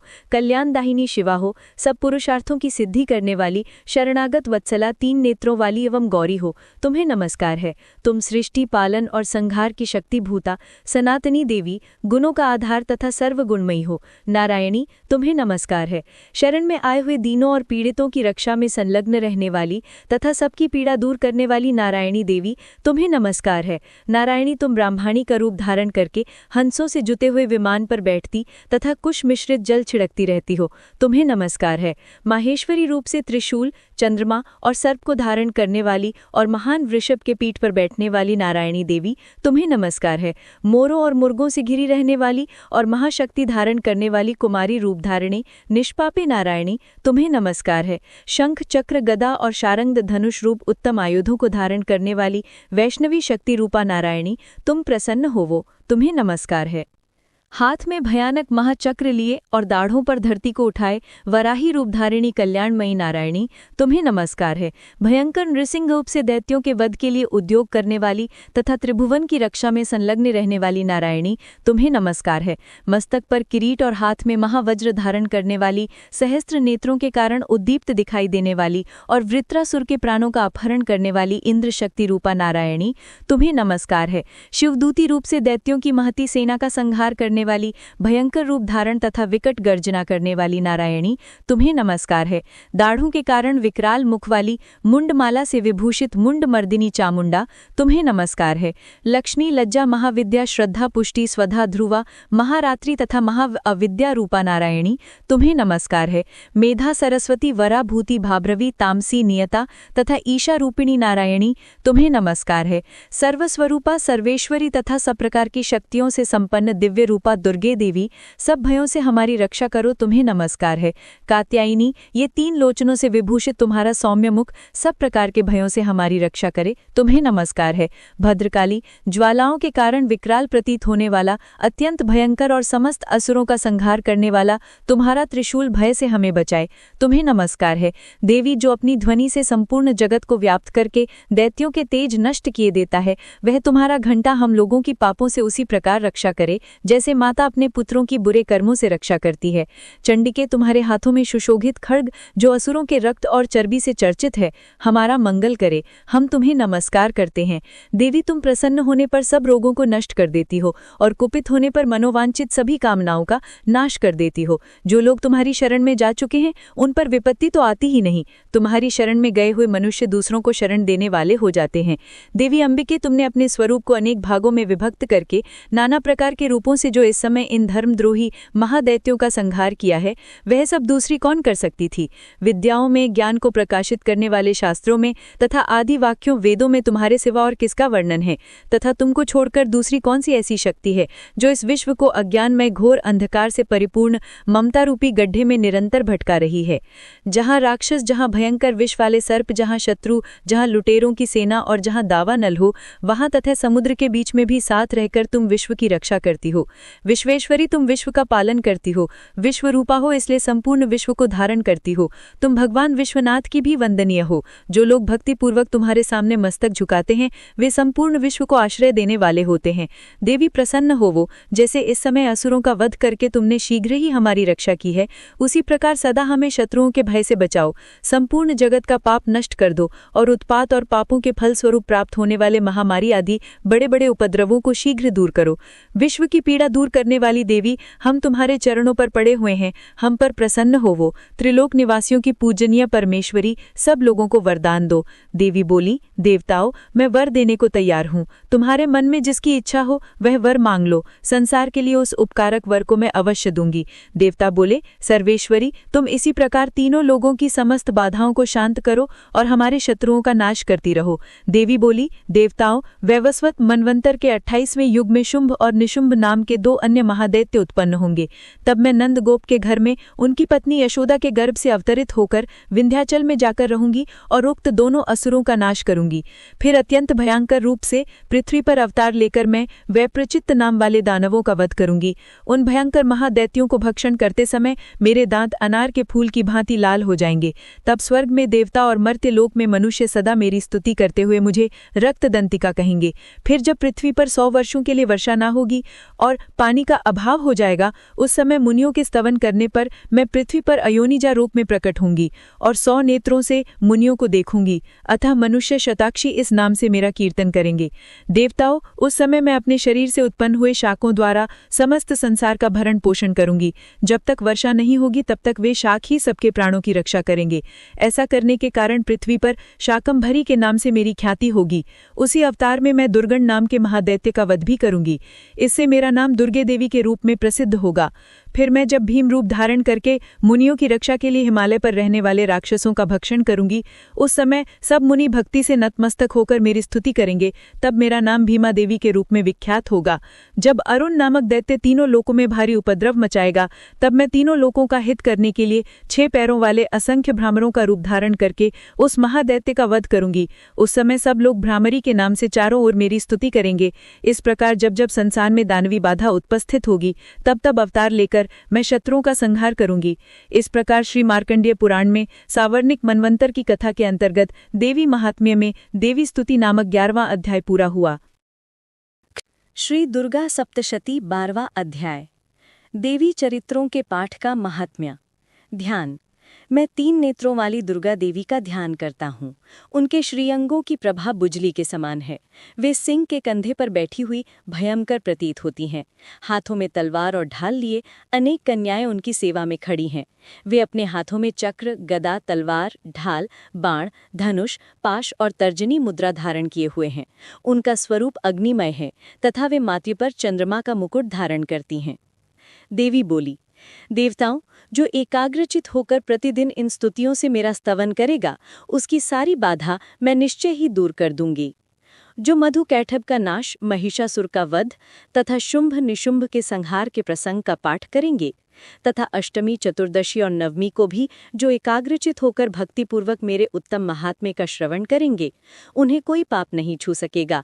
उन पर पाप जनित आपत्तियां भी नहीं आएंगी। उनके घर में कभी दरिद्रता नहीं होगी तथा उनको कभी प्रेमी जनों के विछोह का कष्ट भी नहीं भोगना पड़ेगा। इतना ही नहीं, उन्हें शत्रु से, लुटेरों से, राजा से, शस्त्र से, अग्नि से तथा जल की राशि से भी कभी भय नहीं होगा। इसलिए सबको एकाग्रचित होकर भक्तिपूर्वक मेरे इस महात्म्य को सदा पढ़ना और सुनना चाहिए। ये परम कल्याणकारक है। मेरा महात्म्य महामारी जनित समस्त उपद्रवों तथा आध्यात्मिक आदि तीनों प्रकार के उत्पातों को शांत करने वाला है। मेरे जिस मंदिर में प्रतिदिन विधिपूर्वक मेरे इस महात्म्य का पाठ किया जाता है, उस स्थान को मैं कभी नहीं छोड़ती। वहाँ सदा ही मेरा सन्निधान बना रहता है। बलिदान, पूजा, होम तथा महोत्सव के अवसरों पर मेरे इस चरित्र का पूरा पूरा पाठ और श्रवण करना चाहिए। ऐसा करने पर मनुष्य विधि को जानकर या बिना जाने भी मेरे लिए जो बलि, पूजा या होम आदि करेगा, उसे मैं बड़ी प्रसन्नता के साथ ग्रहण करूंगी। शरद काल में जो वार्षिक महापूजा की जाती है, उस अवसर पर जो मेरे इस महात्म्य को भक्तिपूर्वक सुनेगा, वे मनुष्य मेरे प्रसाद से सब बाधाओं से मुक्त तथा धन, धान्य एवं पुत्र से संपन्न होगा। इसमें तनिक भी संदेह नहीं है। मेरे इस महात्म्य, मेरे प्रादुर्भाव की सुंदर कथाएं, मेरे महात्म्य का श्रवण करने वाले पुरुषों के शत्रु नष्ट हो जाते हैं। उन्हें कल्याण की प्राप्ति होती तथा उनका कुल आनंदित रहता है। सर्वत्र शांति कर्म में बुरे स्वप्न दिखाई देने पर तथा ग्रह जनित भयंकर पीड़ा उपस्थित होने पर मेरा महात्म्य श्रवण करना चाहिए। इससे सब विघ्न तथा भयंकर ग्रह पीड़ाएं शांत हो जाती हैं और मनुष्यों द्वारा देखा हुआ दुष्स्वप्न शुभ स्वप्न में परिवर्तित हो जाता है। बाल ग्रहों से आक्रांत हुए बालकों के लिए ये महात्म्य शांतिकारक है तथा मनुष्यों के संगठन में फूट होने पर यह अच्छी प्रकार मित्रता कराने वाला होता है। ये महात्म्य समस्त दुराचारियों के बल का नाश कराने वाला है। इसके पाठ मात्र से राक्षसों, भूतों और पिशाचों का नाश हो जाता है। मेरा ये सब महात्म्य मेरे सामीप्य की प्राप्ति कराने वाला है। पशु, पुष्प, अर्घ्य, धूप, दीप, गंध आदि उत्तम सामग्रियों से पूजन करने से, ब्राह्मणों को भोजन कराने से, होम करने से, प्रतिदिन अभिषेक करने से, नाना प्रकार के अन्य भोगों का अर्पण करने से तथा दान आदि से 1 वर्ष तक जो मेरी आराधना की जाती है और उससे मुझे जितनी प्रसन्नता होती है, उतनी प्रसन्नता मेरे इस उत्तम चरित्र का एक बार श्रवण करने मात्र से हो जाती है। ये महात्म्य श्रवण करने पर पापों को हर लेता और आरोग्य प्रदान करता है। मेरे प्रादुर्भाव का कीर्तन समस्त भूतों से रक्षा करता है तथा मेरा युद्ध विषयक चरित्र दुष्ट दैत्यों का संहार करने वाला है। इसके श्रवण करने पर मनुष्यों को शत्रु का भय नहीं रहता। देवताओं, तुमने और ब्रह्मर्षियों ने जो मेरी स्तुतियाँ की हैं तथा ब्रह्मा जी ने जो स्तुतियाँ की हैं वे सभी कल्याणमयी बुद्धि प्रदान करती हैं। वन में, सूने मार्ग में अथवा दावानल से घिर जाने पर, निर्जन स्थान में लुटेरों के दांव में पड़ जाने पर अथवा शत्रुओं से पकवे जाने पर या जंगल में सिंह, व्याघ्र या जंगली हाथियों के पीछा करने पर, कुपित राजा के आदेश से वध या बंधन के स्थान में ले जाए जाने पर अथवा महासागर में नाव पर बैठने के बाद भारी तूफान से नाव के डगमगाने पर और अत्यंत भयंकर युद्ध में शस्त्रों का प्रहार होने पर अथवा वेदना से पीड़ित होने पर कि बहुना सभी भयानक बाधाओं के उपस्थित होने पर जो मेरे इस चरित्र का स्मरण करता है वह मनुष्य संकट से मुक्त हो जाता है। मेरे प्रभाव से सिंह आदि हिंसक जंतु नष्ट हो जाते हैं तथा लुटेरे और शत्रु भी मेरे चरित्र का स्मरण करने वाले पुरुष से दूर भागते हैं। ऋषि कहते हैं, यूं कहकर प्रचंड पराक्रम वाली भगवती चंडिका सब देवताओं के देखते देखते वहीं अंतर्धान हो गई। फिर समस्त देवता भी शत्रुओं के मारे जाने से निर्भय होकर पहले की तरह ही यज्ञ भाग का उपभोग करते हुए अपने अपने अधिकार का पालन करने लगे। संसार का विध्वंस करने वाले महाभयंकर अतुल पराक्रमी देव शत्रु शुंभ तथा महाबली निशुंभ के युद्ध में देवी द्वारा मारे जाने पर शेष दैत्य पाताल लोक में चले आए। राजन, इस प्रकार भगवती अंबिका देवी नित्य होती हुई भी पुनः पुनः प्रकट होकर जगत की रक्षा करती हैं। वे ही इस विश्व को मोहित करती हैं, वे ही जगत को जन्म देती हैं तथा वे ही प्रार्थना करने पर संतुष्ट होकर विज्ञान एवं समृद्धि प्रदान करती हैं। राजन, महाप्रलय के समय महामारी का स्वरूप धारण करने वाली वे ही महाकाली इस समस्त ब्रह्मांड में व्याप्त हैं। वे ही समय समय पर महामारी होती हैं और वे ही स्वयं अजन्मा होती हुई भी सृष्टि के रूप में प्रकट होती हैं। वे सनातनी देवी ही समयानुसार संपूर्ण भूतों की रक्षा करती हैं। मनुष्यों के अभ्युदय के समय वे ही घर के में लक्ष्मी के रूप में स्थित हो उन्नति प्रदान करती हैं और वे ही अभाव के समय दरिद्रता बनकर विनाश का कारण होती हैं। पुष्प, धूप और गंध आदि से पूजन करके उनकी स्तुति करने पर वे धन, पुत्र, धार्मिक बुद्धि तथा उत्तम गति प्रदान करती हैं। इस प्रकार श्री मार्कंडेय पुराण में सावर्णिक मनवंतर की कथा के अंतर्गत देवी महात्म्य में फल स्तुति नामक 12वां अध्याय पूरा हुआ। श्री दुर्गा सप्तशती 13वां अध्याय। राजा सुरथ और वैश्य को देवी का वरदान। ध्यान। जो उदय काल के सूर्यमंडल किसी कांति धारण करने वाली हैं, जिनकी 4 भुजाएं और 3 नेत्र हैं तथा जो अपने हाथों में पाश, अंकुश, वर एवं अभय की मुद्रा धारण किए रहती हैं, उन शिवा देवी का मैं ध्यान करता हूँ। ऋषि कहते हैं, राजन, इस प्रकार मैंने तुमसे देवी के उत्तम महात्म्य का वर्णन किया। जो इस जगत को धारण करती हैं, उन देवी का ऐसा ही प्रभाव है। वे ही विद्या यानी ज्ञान उत्पन्न करती हैं। भगवान विष्णु की माया स्वरूपा उन भगवती के द्वारा ही तुम, ये वैश्य तथा अन्यान्य विवेकी जन मोहित होते हैं, मोहित हुए हैं तथा आगे भी मोहित होंगे। महाराज, तुम उन्हीं परमेश्वरी की शरण में जाओ। आराधना करने पर वे ही मनुष्यों को भोग, स्वर्ग तथा मोक्ष प्रदान करती हैं। मार्कंडेय जी कहते हैं, क्रौष्टुकी जी, मेधा मुनि के ये वचन सुनकर राजा सुरथ ने उत्तम व्रत का पालन करने वाले उन महाभाग महर्षि को प्रणाम किया। वे अत्यंत ममता और राज्यपरहण से बहुत खिन्न हो चुके थे। महामुने, इसलिए विरक्त होकर वे राजा तथा वैश्य तत्काल तपस्या को चले गए और वे जगदम्बा के दर्शन के लिए नदी के तट पर रहकर तपस्या करने लगे। वे वैश्य उत्तम देवी सूक्त का जप करते हुए तपस्या में प्रवृत्त हुए। वे दोनों नदी के तट पर देवी की मिट्टी की मूर्ति बनाकर पुष्प, धूप और हवन आदि के द्वारा उनकी आराधना करने लगे। उन्होंने पहले तो आहार को धीरे धीरे कम किया, फिर बिल्कुल निराहार रहकर देवी में ही मन लगाए एकाग्रतापूर्वक उनका चिंतन आरंभ कर दिया। वे दोनों अपने शरीर के रक्त से प्रोक्षित बलि देते हुए लगातार 3 वर्ष तक संयम पूर्वक आराधना करते रहे। इस पर प्रसन्न होकर जगत को धारण करने वाली चंडिका देवी ने प्रत्यक्ष दर्शन देकर कहा। देवी बोली, राजन तथा अपने कुल को आनंदित करने वाले वैश्य, तुम लोग जिस वस्तु की अभिलाषा रखते हो वो मुझसे मांगो, मैं संतुष्ट हूँ अतः तुम्हें वह सब कुछ दूंगी। मार्कंडेय जी कहते हैं, तब राजा ने दूसरे जन्म में नष्ट न होने वाला राज्य मांगा तथा इस जन्म में भी शत्रुओं की सेना को बलपूर्वक नष्ट करके पुनः अपना राज्य प्राप्त कर लेने का वरदान मांगा। वैश्य का चित्त संसार की ओर से खिन्न एवं विरक्त हो चुका था और वे बड़े बुद्धिमान थे, अतः उस समय उन्होंने तो ममता और अहंकार रूप आसक्ति का नाश करने वाला ज्ञान मांगा। देवी बोली, राजन, तुम थोड़े ही दिनों में शत्रुओं को मारकर अपना राज्य प्राप्त कर लोगे। अब वहां तुम्हारा राज्य स्थिर रहेगा। फिर मृत्यु के पश्चात तुम भगवान विवस्वानों यानी सूर्य के अंश से जन्म लेकर इस पृथ्वी पर सावर्णी मनु के नाम से विख्यात होगे। वैश्यवर्य, तुमने भी जिस वर को मुझसे प्राप्त करने की इच्छा की है उसे देती हूँ। तुम्हें मोक्ष के लिए ज्ञान प्राप्त होगा।